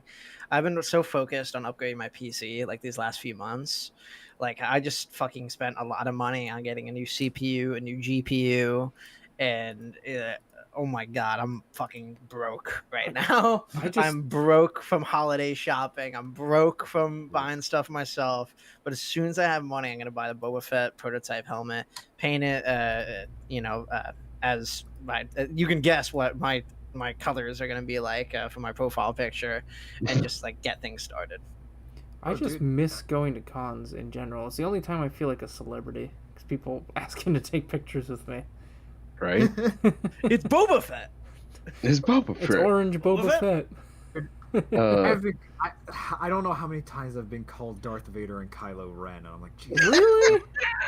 I understand Boba Fett and Jango Fett, but I've never gotten anybody that mixed up with me. That is my Clearly, greatest you've fear. been lucky enough to avoid normies. And the one, like I said before, I think I say this every podcast, but the one good thing to come out of the Mandalorian is I will hopefully never be called Orange Boba Fett ever again. Yeah. You'll be called Orange Mando or Yeah, Orange. now you're just Orange Mando. Yeah. Yeah, Orange Mando or Mando is Orange more Baron. accurate. Well, yeah. Yeah, I've been looking at making my own, especially now that they have the Death Watch helmets out, the Black Series Death Watch helmets, because that's honestly the hardest part is the helmet. So it's like, oh, I could get that, and my colors are just black and gold, so it's like, oh, that's super easy. Get some J guys on there. Is this bad time to mention I have silver two? and gold. Say again? I said, is this a bad time to mention I have two helmets? No. I've got my Mark II, which is my more accurate one. As you can tell, this is my Mark I. It's a little bit warped. It's not like it's not like it's kind of like curved here too. I mean, my old one got messed up too. Dude, your I old remember one. seeing that the visor became like so like you can't even see out of it. Yeah, It's like- your old one like closed its eyes. Actually, you know what? 1 second. Hold on. Be right back. Oh, is he he's gonna go get it. Yeah, honestly, the thumbnail for the stream, like the Som's armor, it kind of does look like that. Like it does look a bit more closed. But to be fair, it is For the game view from record, the side. I can't hear anything because it's headphones, but friends, this is why you don't leave shitty resin casts in He's got direct two sunlight helmets and on. heat and stuff. Oh god. Look at that. Oh, its eyes are shut closed, Last man. also broke off, so. That's sad. That's very sad. I also have. I've shown everyone here, but also something new I love. Hold on. Check this. Yes. Yeah, we get to see it again, baby. It's so cool. I want one. Absolutely fantastic. So wait, did you make that yourself? Damn. He can't hear you. Wait till he gets back on. Yeah. Anyway, yeah. And now he's just gonna stand there with that, realizing. Oh, there we go. He's back.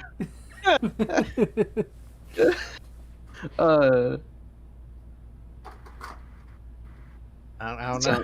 Tom, you got your headset back on? Sam? All right, I have returned. Okay, there he is. There he is. So there what, did you make the 15A yourself? Buy it somewhere? I got it from Silver Dynamics Props. He is fantastic. Cannot recommend enough. Let me look this up. Silver Dynamic Props. Let's see. It's on Facebook. Let's see. Yeah, I see a DC 15A front page. Well, first thing to say. I still need to paint and details and whatnot, but I am so happy with that. I would be the person to try and get. I'm glad it's to scale. Yeah, that's the cool part. I would probably be the person to try and buy a replica MG3, like an actual working semi-auto MG3, and make it into a DC-15. No, I wouldn't be cutting or cleaving parts off of it like a maniac who would do that to a perfectly good MG3. I think there's way too many now for a DLT 19. All you need to do is like take off the something or other. My idea for weapons is to just get my two Westars, which are identical, 34 specifically. I have a fascination with Jango. It's why I'm into Mandos now. I always liked Jango more than Boba when I was younger. I still love Jango today, and it's why my armor is very simplistic. It has the silver, which is Jango's color, but I didn't want to just outright copy him, so I did gold with it. Yeah, no, your design is pretty. I much prefer more consistent simple designs like that than like overcomplicated. Yeah, then like horns on my Mando helmet. I got a red glowing visor. Yeah, I got exactly. spikes on my shoulder blades. A massive much. warhammer. I got blades on blades on blades all over the chest plate of my armor. The only like weird kind of like edgy thing I was thinking of doing. I'm not gonna do it, but like Batman and how he has like the blades on his wrists. I kind of thought that would be kind of cool on Mando armor. Okay, dude, that'd be cool. That's not that. That does work though. Yeah, that does work though. No, that is kind of cool. That's not like I don't view that as like a tropey thing. And no, not hurling any insults to certain members here, but when I see another Mando with Jang eyes, I'm like, oh, here we go, another one. Oh, just the two of us who have Jang eyes. And that's actually why I applaud you some on your own symbol on your helmet's not just like J guys. Everyone does J guys. Yeah, like it's. Yeah, I wanted to. No offense. Well, yeah. Hey, you're hey, accepting. I have a reason for my J guys. It's because I'm literally the only person I've ever seen rep Clan Kadera.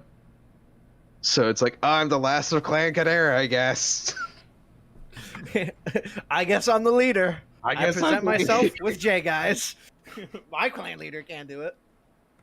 I am the clan leader, so it's because honestly nobody else reps Clan Kadera, so I guess I have to. But yeah, that's just one of those tropey things I always see. Like, I mean, I've got a mythosaur on me, but like, that's kind of to be expected. But like, everybody has Jang eyes. It's like there's other design. There's other designs. Jag eyes. I wanted to do more obscure stuff. I mean, my wolf design is my own, but the on my shoulder, the symbol I used was from the original Boba concept art, which then was used for the ARC Trooper pilot in 2003 Clone Wars. Then later, they just happened to use that symbol for the new canon Mandalorian protectors, and I'm like, sure, okay. Well, gotta write this in somehow. It's a cool symbol, though. I honestly think that, like, out of all the symbols in Star Wars, the Mandos have, like, some of the best. They just seem so, like, archaic, and that's why I really like them. Oh, yeah. Oh, what are you on about, mate? Ask, are you guys part of the Mando Mercs? I am the only one here who is an official member. I don't have. I signed up on the forums if you want to count that. So you're a UM. We'll get you there, bro. I don't have many clans up here, really. I mean, I'm kind of like in the middle of like two clans. You're Wampa territory, right? Yeah, I'm near Wampa. I'm actually closer to Faraxon. And I've met a couple of the Faraxon guys. And I was even almost invited to an armor party, but things just didn't work out, and then they just kind of stopped talking to me. So it's just like, okay, whatever. What's an armor party? Oh, okay. So an armor party is you all get together and you work on your armor. Yeah, I never would have gotten mine done if I hadn't been, because they're really helpful because there's people with experience and tools and whatnot that know how to do stuff. There's so much I ever would have learned how to. I cannot recommend it in not like locating as talking to your local Orcs clan. It's anybody in Maryland or Delaware or Northern Virginia. Hey, hit up Kirimoto. You'll probably see me there. Yeah, you go to a lot of the cons too. I see your photos and I get jealous. It's like, I want to go to a con. Yeah. But it's like, I'm over here. I want to go to a con. It's like, I don't have $200 to fucking blow just to go walk around and buy more useless shit I don't need. I only have luckily, Mercs can get into certain events free. Oh, fuck. Now I can go to one. Now get to OM, bro. Yeah, I only have one clan near me, which is Rakhardan. I don't know how to pronounce it correctly. It's a New Jersey clan. Which where I live, New Jersey. Okay. Yeah, I'm really not that far at all. Like I could drive down to you if I really want to. Get over here. Get over here. What I really want to do now, you said armor party. It's not what you described, but I really just want to get like a bunch of people together all in Mandalorian armor and just sit down like watch a movie or something. Because like I'd love to do that in We like my literally house. did that for the premiere of the Mandalorian. Klein and I. That's literally what we did. I'm just picturing what everybody's bringing for the snacks. It's like, would you bring ooch cake? Would you bring ooch cake? Would you bring ooch cake? I just like to see the look on like one of my family members' face. Like my sister comes in, just sees a bunch of fucking idiots dressed in Mandalorian cosplay, and they all like look over. That would be great. What you looking at? Watching something there. Not that I'm not enjoying the armor talk. Oh, I'm sorry. Continue. I was gonna Clan slobber on my Clan Oh my God. Clan Ligma. Ligma. Clan Ligma. Clan Ligma. So sad that Steve Jobs died of Ligma. Who the hell is Steve Jobs? Ligma So balls. sad, Mandalore. So sad, Mandalore the Ultimate died of Ligma. Who's Mandalore the Ultimate? Ligma balls. Lol. I love that meme. Insert fucking seismic charge sound. Going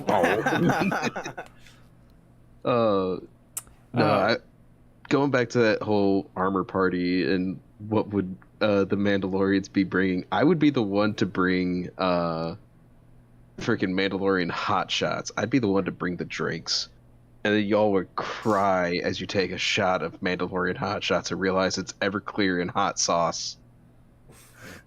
That sounds horrid. I can't Exactly. Yes. It's a challenge drink. It's supposed to be a challenge drink of, a Mandalorian, a typical outing at the Oyu'baat. You challenge someone to try and drink them under the table. And you have Mandalorian hot shots. It's effectively Everclear and the hottest hot sauce you can find. And you just mix the two together, and whoever could take more shots without tapping out or passing out, or going for the milk in this case. Christ. I'm Sean Evans, and welcome to Hot Ones. Welcome to Hot Ones. Continue to talk about armor. I know you were trying to switch topics, but I actually do have some cosplay related questions. If you don't mind me asking on stream. Okay, yeah, shoot. So I have never done cosplay in my life. I don't know how to start. I don't know where to go, and I don't have a 3D printer. So what are my options if I want to get like chest plates in the gauntlets and everything? How much money do you get? You'll get. How much money? Yeah, that's the first question. Enough. I'll just say that enough. Not immediately, like maybe 1-2 things at a time, but enough. This is ABS plastic. There are plenty of guys that just make molds for this kind of stuff, and it's easy to prime and paint.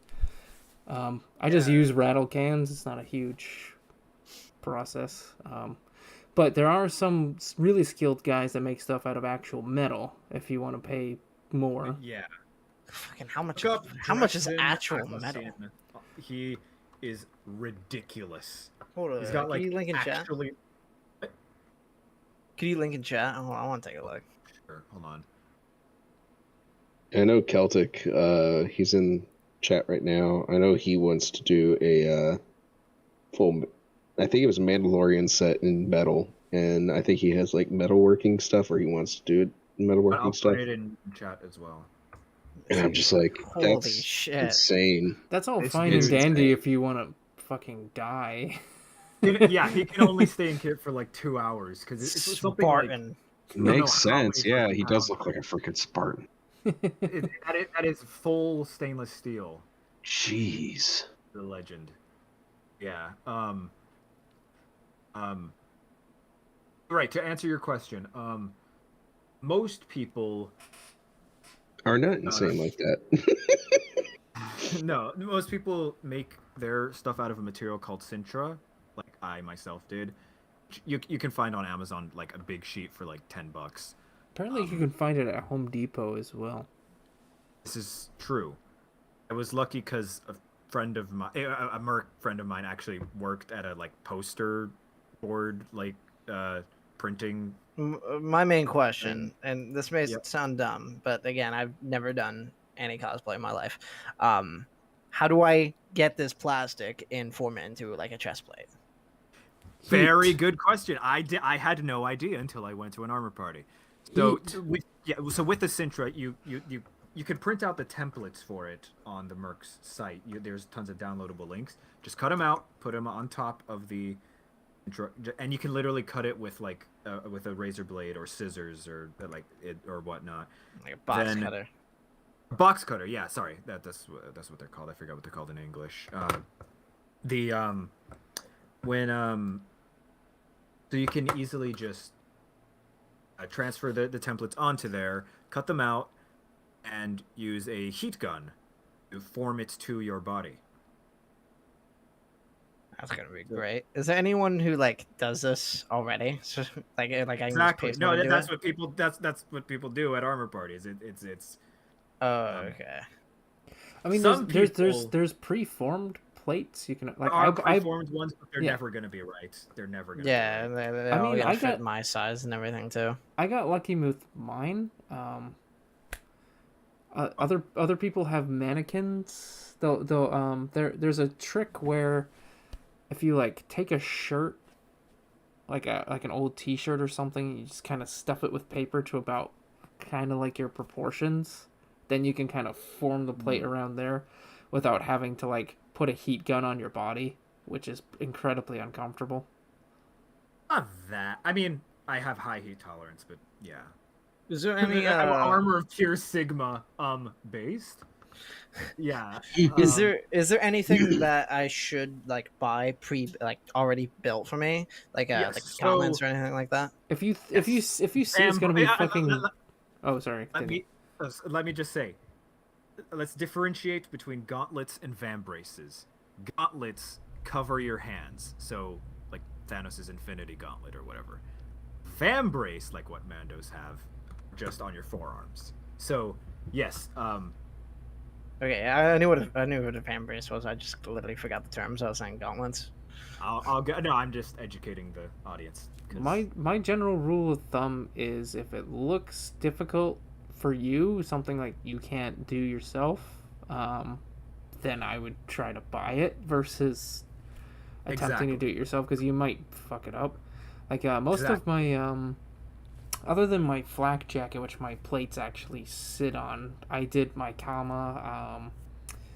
I didn't do my pauldron, but a lot of my soft parts I did myself because I'm just handy with that kind of stuff. But like this stuff I all bought precast and then I painted myself. Yeah, no, yeah, I exactly because so you were specifically on vambraces. Generally, most people don't make them because they're difficult, have all the tiny details and whatnot. Greeblies. Most people nowadays have them 3D printed. April Storm props, she is the best. However, Yep. she lives in Australia, so shipping is pricey. However, Oh, if you she's anyone worth it. with access to a My 3D two printer, blasters up there are she also April sells on Storm. Etsy, right? Yeah. Etsy. Yeah. So, Let's take a look. yeah, she's great. I recommend her. So, on the 3D printing, Those are what mine are like. Mine are April Storm. They're fantastic. The van braces in particular from Mabel Storm, right? Okay, Everything else can really just be cut out. It for the most part out of Sintra.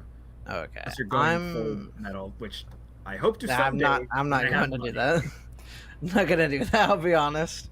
on the 3D Okay. printing, I just want to say that because just how the process works, it leaves little lines that are a pain in the ass. Yes, To you just, do need to do a lot of sanding. Yeah, you got.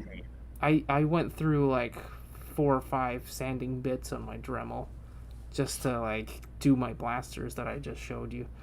But Filler primer will help a lot, but you know what? Hold on. Be right back. Be right back. okay. I think I'm gonna Well, start let him off show his one more thing, and then I want to move on to other stuff. Yeah, I think I'm gonna. We're getting on the 2-hour mark here, and I had some stuff I wanted to say. Yee. Okay, so, and sorry if I'm talking over someone I can't hear because my headphones, but this is an example of something 3D printed. Yeah, see those lines there? That's how. This camera's so low quality, I can't. Yes, see it. but the lines are God, so it's defined you 1990s. can see them. Forget the model of Blaster, but yeah, it's you depending on the lighting, I'm not sure how well you can. But yeah, this should give a idea of how that is. Do a little spin.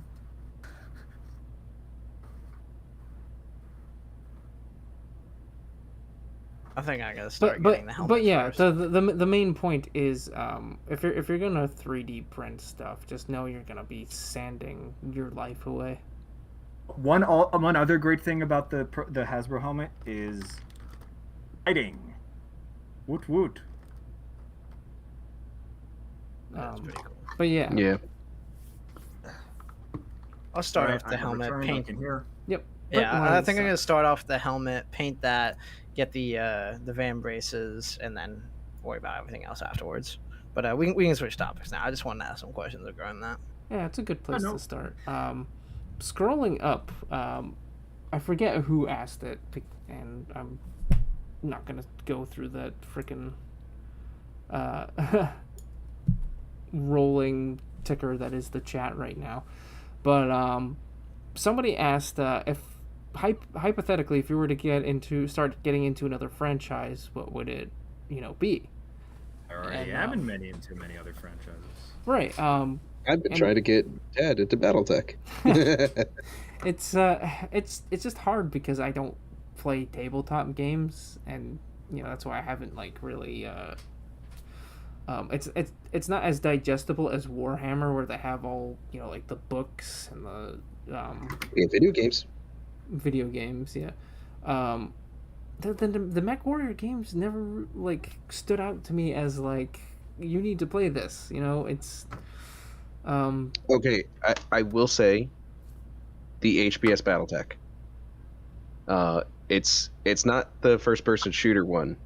It's the top-down turn-based strategy. One, its story is just amazing. I think you would actually genuinely enjoy it. Two, some of the characters are wonderfully just amazing. I love many of the characters. And just the feel. I think you would definitely if you play HBS BattleTech, you just look around at what the inside of your dropship and everything like that looks like. You would probably look at that and be like, "Wow, I can feel at home in this." Not in the same you could look at a regular home and be like, "Oh, I feel at home with this," but from a Star Wars perspective, you can see oh, I see where some of the parallels can be. Right, and I get what you're saying, but I have more interests than just Star Wars. I'm an avid Tolkien fanatic. Right. I'm capable of being interested in things without having to draw parallels to Star Wars, but it just never really I'm trying Dave the Grave, one of my Patreon guys, he's given me some literature, and I haven't gotten to reading it yet because I've been researching for other Patreon commission videos, but I'm trying. It's just the games don't necessarily interest me. I see it Titanfall. I had no interest in Titanfall. Never played it. Love Titanfall. Sorry. just big robots never really same with superheroes. They just never did it for me. I mean, and that's totally fine. Yeah, that's also a completely fine thing. For instance, BattleTech can also be done completely without mechs. The whole reason they call it BattleTech and not why Mech Warrior is Mech Warriors, because Mech Warriors obviously focusing on the mechs, but BattleTech is actually not to focus on the mechs, but in warfare as a whole. Um, they want to show that there's various different techs. There's tanks, there's aerospace, there's infantry, there's battle armor, there's all these other things.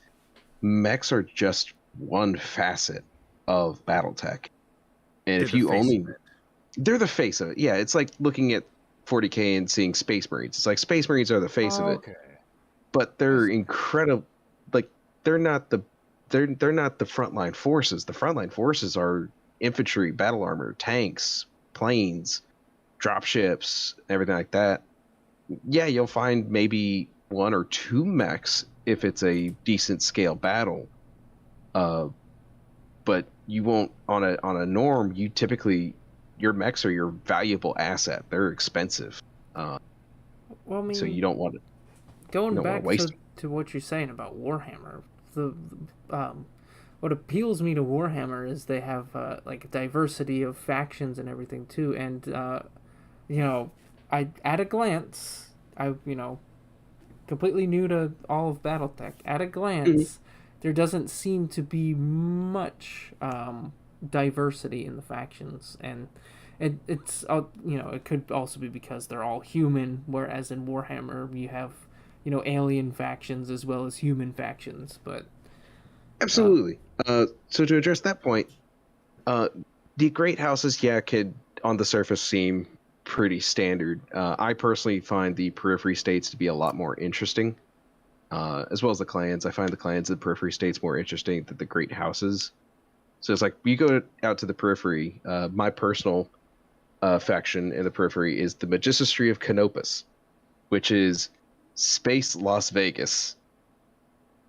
It's a matriarchy Space Vegas.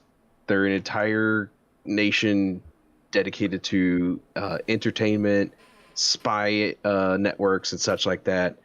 Their closest neighbor, the Taurian Concordat, while apparently being the most educated, space state, is also the most West Virginia you can possibly get. They have apparently the best school system, but they are uber paranoid about outsiders, and they just are gun-toting Americana. And in between them, you have like the Oregon Reach, which is a periphery state that's trying to act like a successor state. They're like, look, we have nobles, we have a princess and nobles and such like that. Pay attention to us. And then people pay attention to them, and suddenly wars break out, and they're like, oh god, we made a mistake. Next to Canopus, you have the Marian hegemony, which is literally Caesar's Legion but with Irish. I'm not even joking. If you've played Fallout New Vegas and you know Caesar's Legion, that's the Marian hegemony, but they're led by Irishmen. okay. So it's like, the great houses, they're kind of generic. They're kind of on the surface.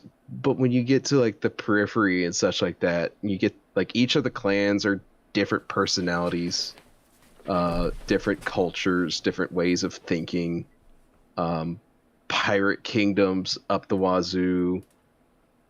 And then you get into the mercenary factions, which are some of the funniest things ever. One of my favorite mercenary factions, Snord's Irregulars, which if the name doesn't give something away right off the bat, I don't know what will. They're basically known for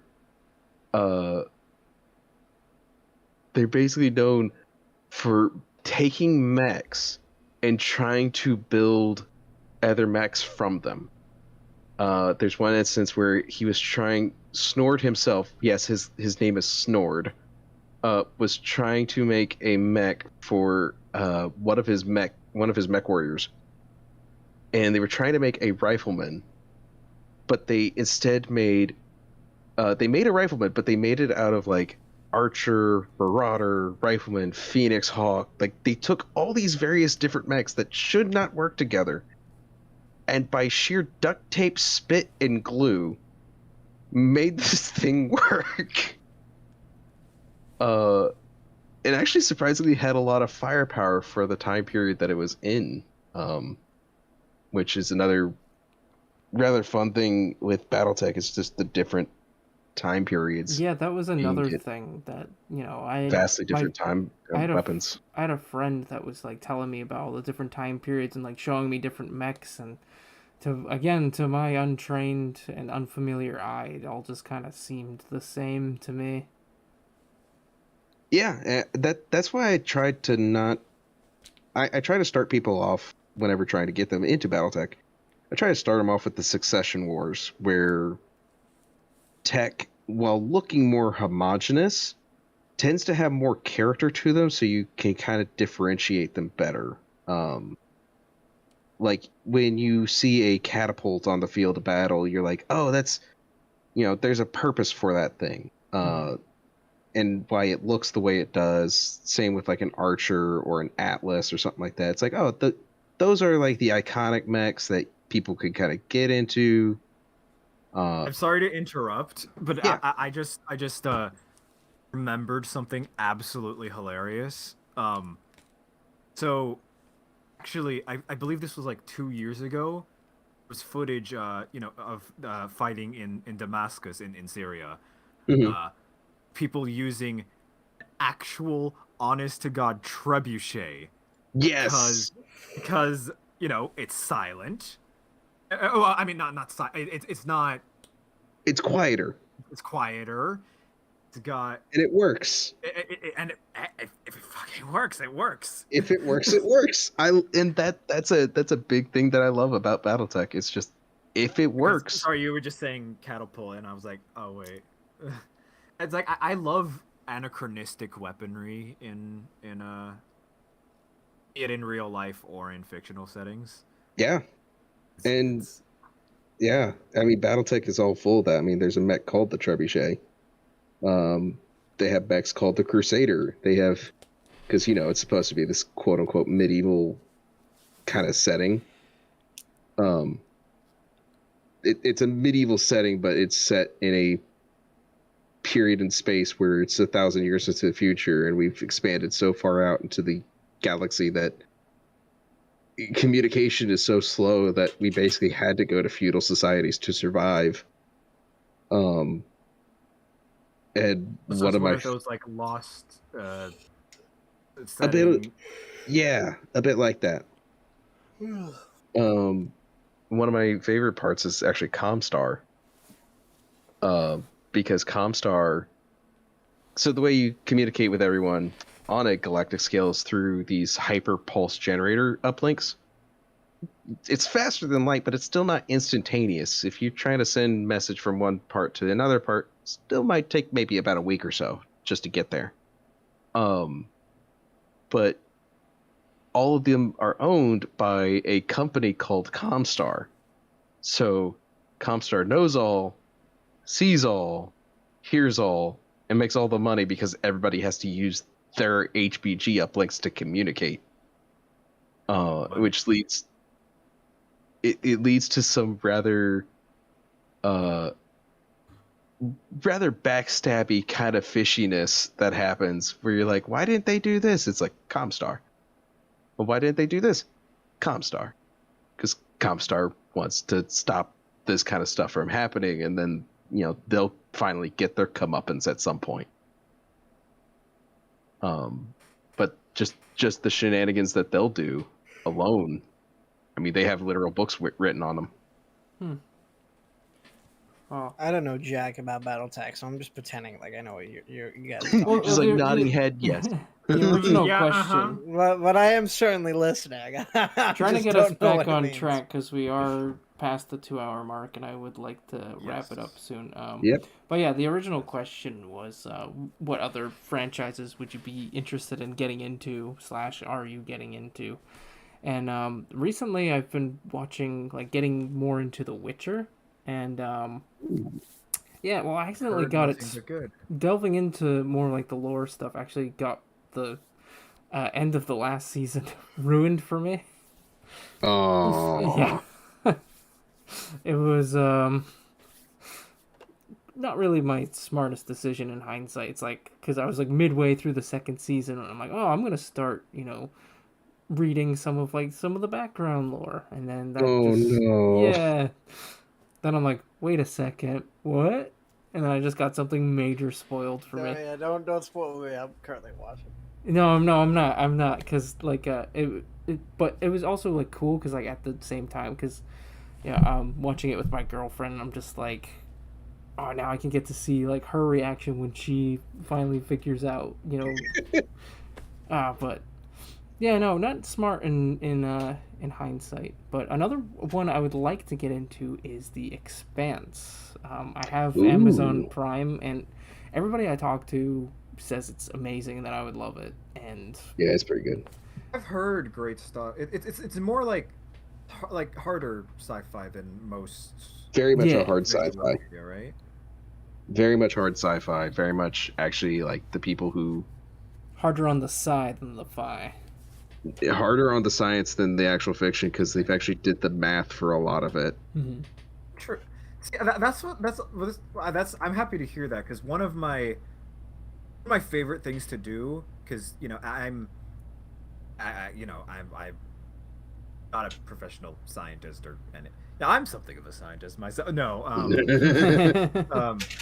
no, I just like to come up with scientifically plausible explanations for seemingly nonsensical things in fiction. So seeing, actual creators do that always makes me happy. Yeah, they did phenomenal work with The Expanse. Yeah, but what other franchises are you guys think about getting interested into? Those were my two. Everyone here is Halo. I think have consumed every single piece of Halo media, so consume. I am consumer, le zoomer. Okay, anyway. If I had to choose something I was interested to, a friend recommended it to me. It would probably be Galaxy's Edge. Hey, I was just about to say it. Yeah, I heard a lot of good things about Galaxy's Edge. It's basically just like Star Wars, but not really.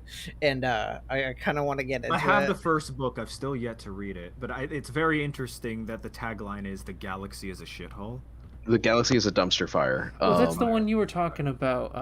Yeah. Not the last one, but I think the first one. Yeah, and I had shown some of the covers. Yeah. Yeah, it was literally Galaxy's Edge is Star Wars but written by combat veterans. Cool stuff. I want to get into it. Yeah, it's a small niche community. One of my buddies, Rookie 425, if any of you all know him on Twitter. Great artist. I follow him on Twitter.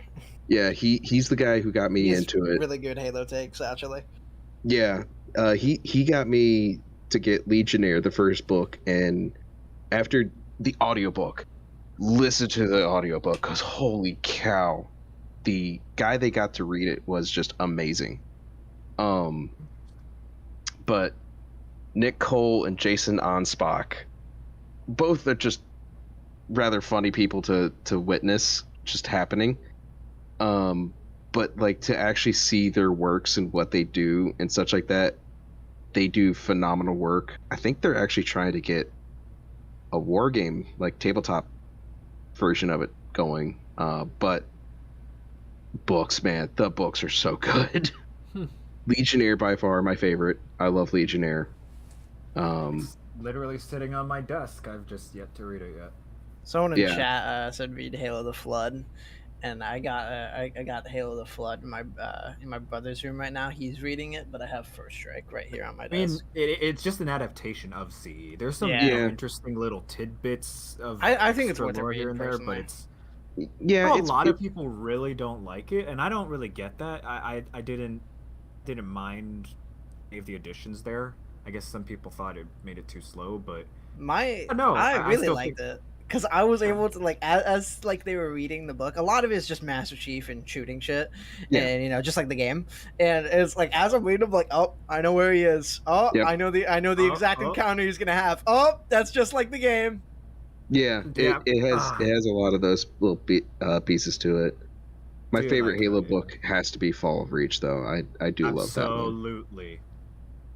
I go back and forth between Fall of Reach and First Strike. Ghost of Onyx. Ghost of Onyx is really good. Oh, My favorite's First Strike. First Strike was so good, and Linda in that novel, Linda, my wife. Linda. so good, so good. so our on Linda our literally on our literally second, means beautiful in Portuguese and Spanish. So I can attest. on our second But- stream, I had previously said that it was that First Strike was the only Halo book I have read. That is actually That's false. right. I have read Fall of Reach because I found it while I was reorganizing my closet the other day. Yeah. Yeah, There you go. so it was Fall of Reach. I've actually not read First Strike or Flood. First Strike is really good. And I recommend enough. Join us. Get into the expanded lore. Yeah, get into Halo and complain about Sprint and Halo. I don't know. Do I? I would say honestly, get into Galaxy's Edge. Galaxy's Edge is really fun. It was definitely a breath of fresh air after all the crap that Disney had been doing, Mhm. and then reading Legionnaire, reading the books after it, or rather listening to the audiobooks because I listened to the audiobooks. Just those were such a breath of fresh air. Like Legionnaire, I can't even describe how amazing it was. The way he described the technology, the bureaucratic nightmare that his military, from the Legionnaire's perspective, how much of a nightmare that was from his perspective, and just all the funny things that they included into it. It's great. It really is great. I hear people saying Dune. Yeah, Dune's really good. I need to read. I mean, isn't it basically the basis for modern sci-fi, like the same way that Tolkien's works are the basis for modern fantasy? Well, if you know 40K, you know Dune, because 40K just straight up ripped off That's true. Dune. Dude, 40K And also rips Star off of Wars. everything. like, And isn't Tolkien. And Tolkien. 40K's just stolen stuff from everything else. Ironically, considering that they're so Ironic. protective of their IP. Of course. Yeah. Ironic. Ironic. Anyways, on that Yeah, note, guys, I think we should I think we're wrapping up. start Yeah. getting on to closing statements. Anything? Anybody Any want to last questions or anything? say? Bosh, you're our guest. Oh, Yeah, you get to say something nice. thanks for having me. I guess. Yeah. Yeah, dude. Generic fun. stuff about how honored I am. Generic comment. Thanking my family. No, it's good to be here. I like talking about Star Wars. I like talking about sci-fi. It's literally the only thing I do, and it's just good to get into talks with people, and that doesn't getting to talk with people that also like the same things I do, and it doesn't immediately start with us complaining. Mhm. So I mean, it think definitely that's gets solid. to us complaining at times, but Well, no, that's fine. Complaining is fine. It just matters that like I don't pop into a VC and be like, "Hey, what's up, guys?" They're like, "Yeah, hey, I hope you're good. I hate Dave Filoni." I mean, we're Like, Star it's all like Wars that. fans. All we do is complain, really. I mean, I've been trying not to complain I've that seen it, much. but it's like nobody hates Star Wars fans like Star Wars fans. The only thing what we love is what Star Wars could be. Yeah. It's like that meme with the janitor from The Simpsons. It's like, Oh, damn Star yeah, Wars fans ruining Star Star Wars. Wars. No. Boy, you I- Star Wars fans sure seem like a fickle bunch. You just made yourself an enemy of Enemy Star for Wars. life. But yeah, it's yes, yeah, we all have our particular aspects we like and don't like about it. As a whole, we like Yeah. legends. We don't like particular bits and pieces. It's You like what you like, and it's okay. And like I said before, it's okay to be a casual.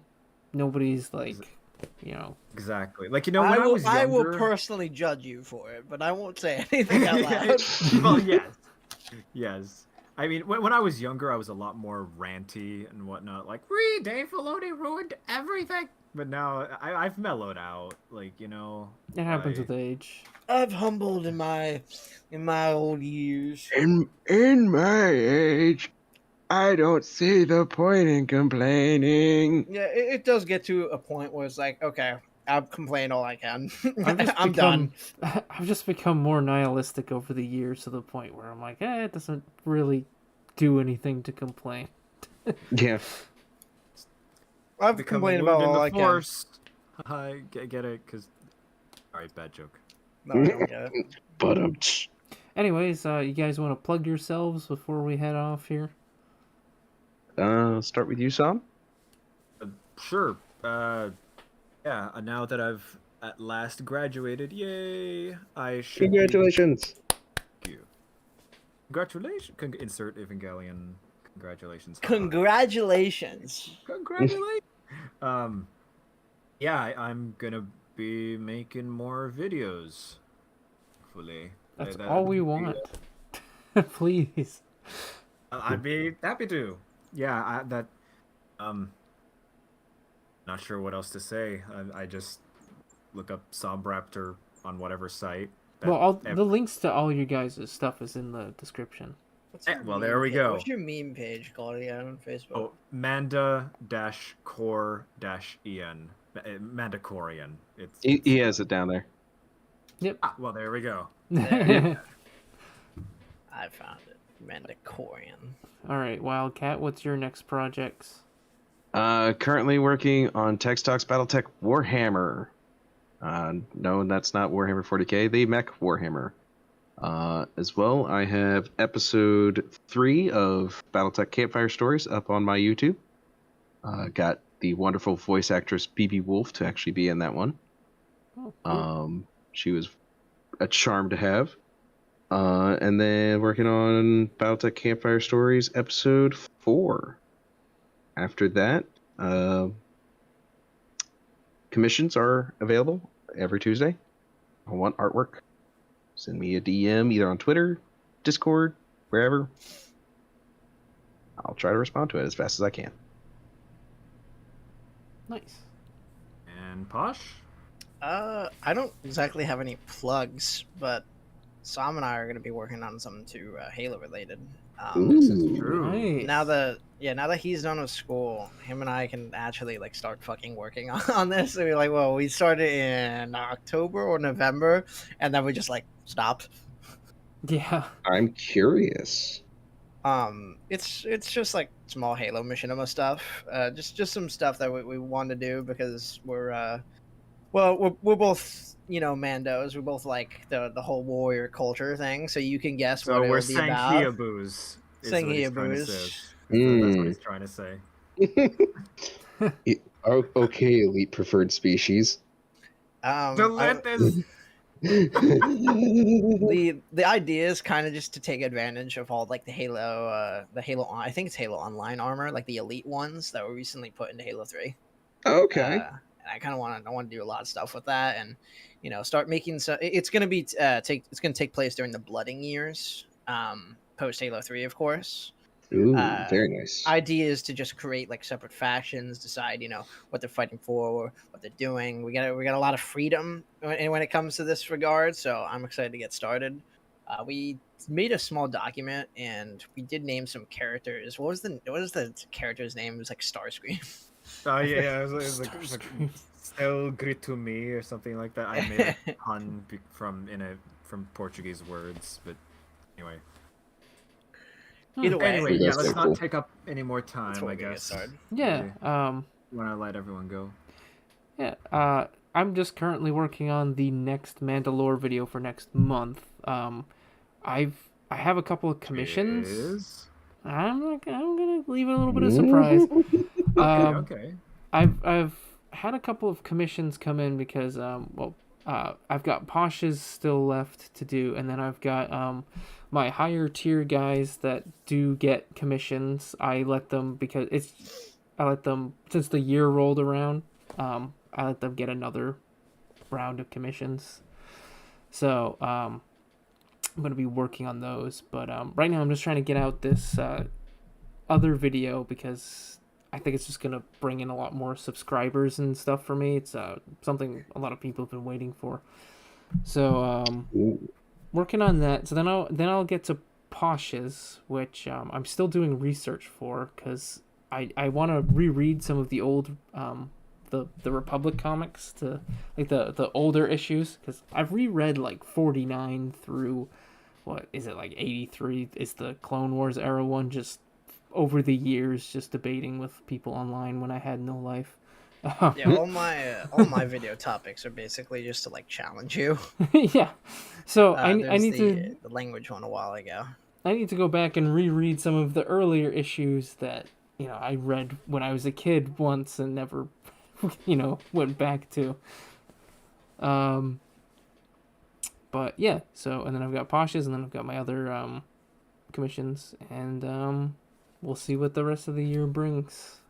But that first one a while ago, what, March now? That's almost a year ago. That one was really good. I was really like happy with that. The commission I did for you. Yeah, the why does everyone in Star Wars speak English? Just Yeah, over, like yeah. accents, alphabets, and such. A lot of people like gave me shit for that, but it's like I put the What? well, because my thumbnail says, "Why does everybody in Star Wars speak English?" But it's the Oh. video topic itself was about the Galactic Basic Standard, which is technically Yeah, a said it different. in the video, and people Yeah. in the comment section are like, "It's called a basic." Excuse you. Yeah, but the whole idea of a thumbnail is to get casuals to come in and watch your video, so you can get that algorithm. Yeah, I just thought it was like a topic that people should know because like I learned about it a while ago, but like High Galactic, it's Mhm. literally just English. Yeah. So it's just the English alphabet in Star Wars. Yeah. And it's just cool stuff that I think people should know. It's just expositional stuff. But yes, no, that was a fun one to do as well. But yeah, so thank you for joining us, everyone. I've been Tad Lar'kin, and yeah, thank you all for joining us. We'll see you on the next Oyu'baat Cast, which will be whenever we Yeah. decide to get together again. So Stay should me. safe. See you in 3 months.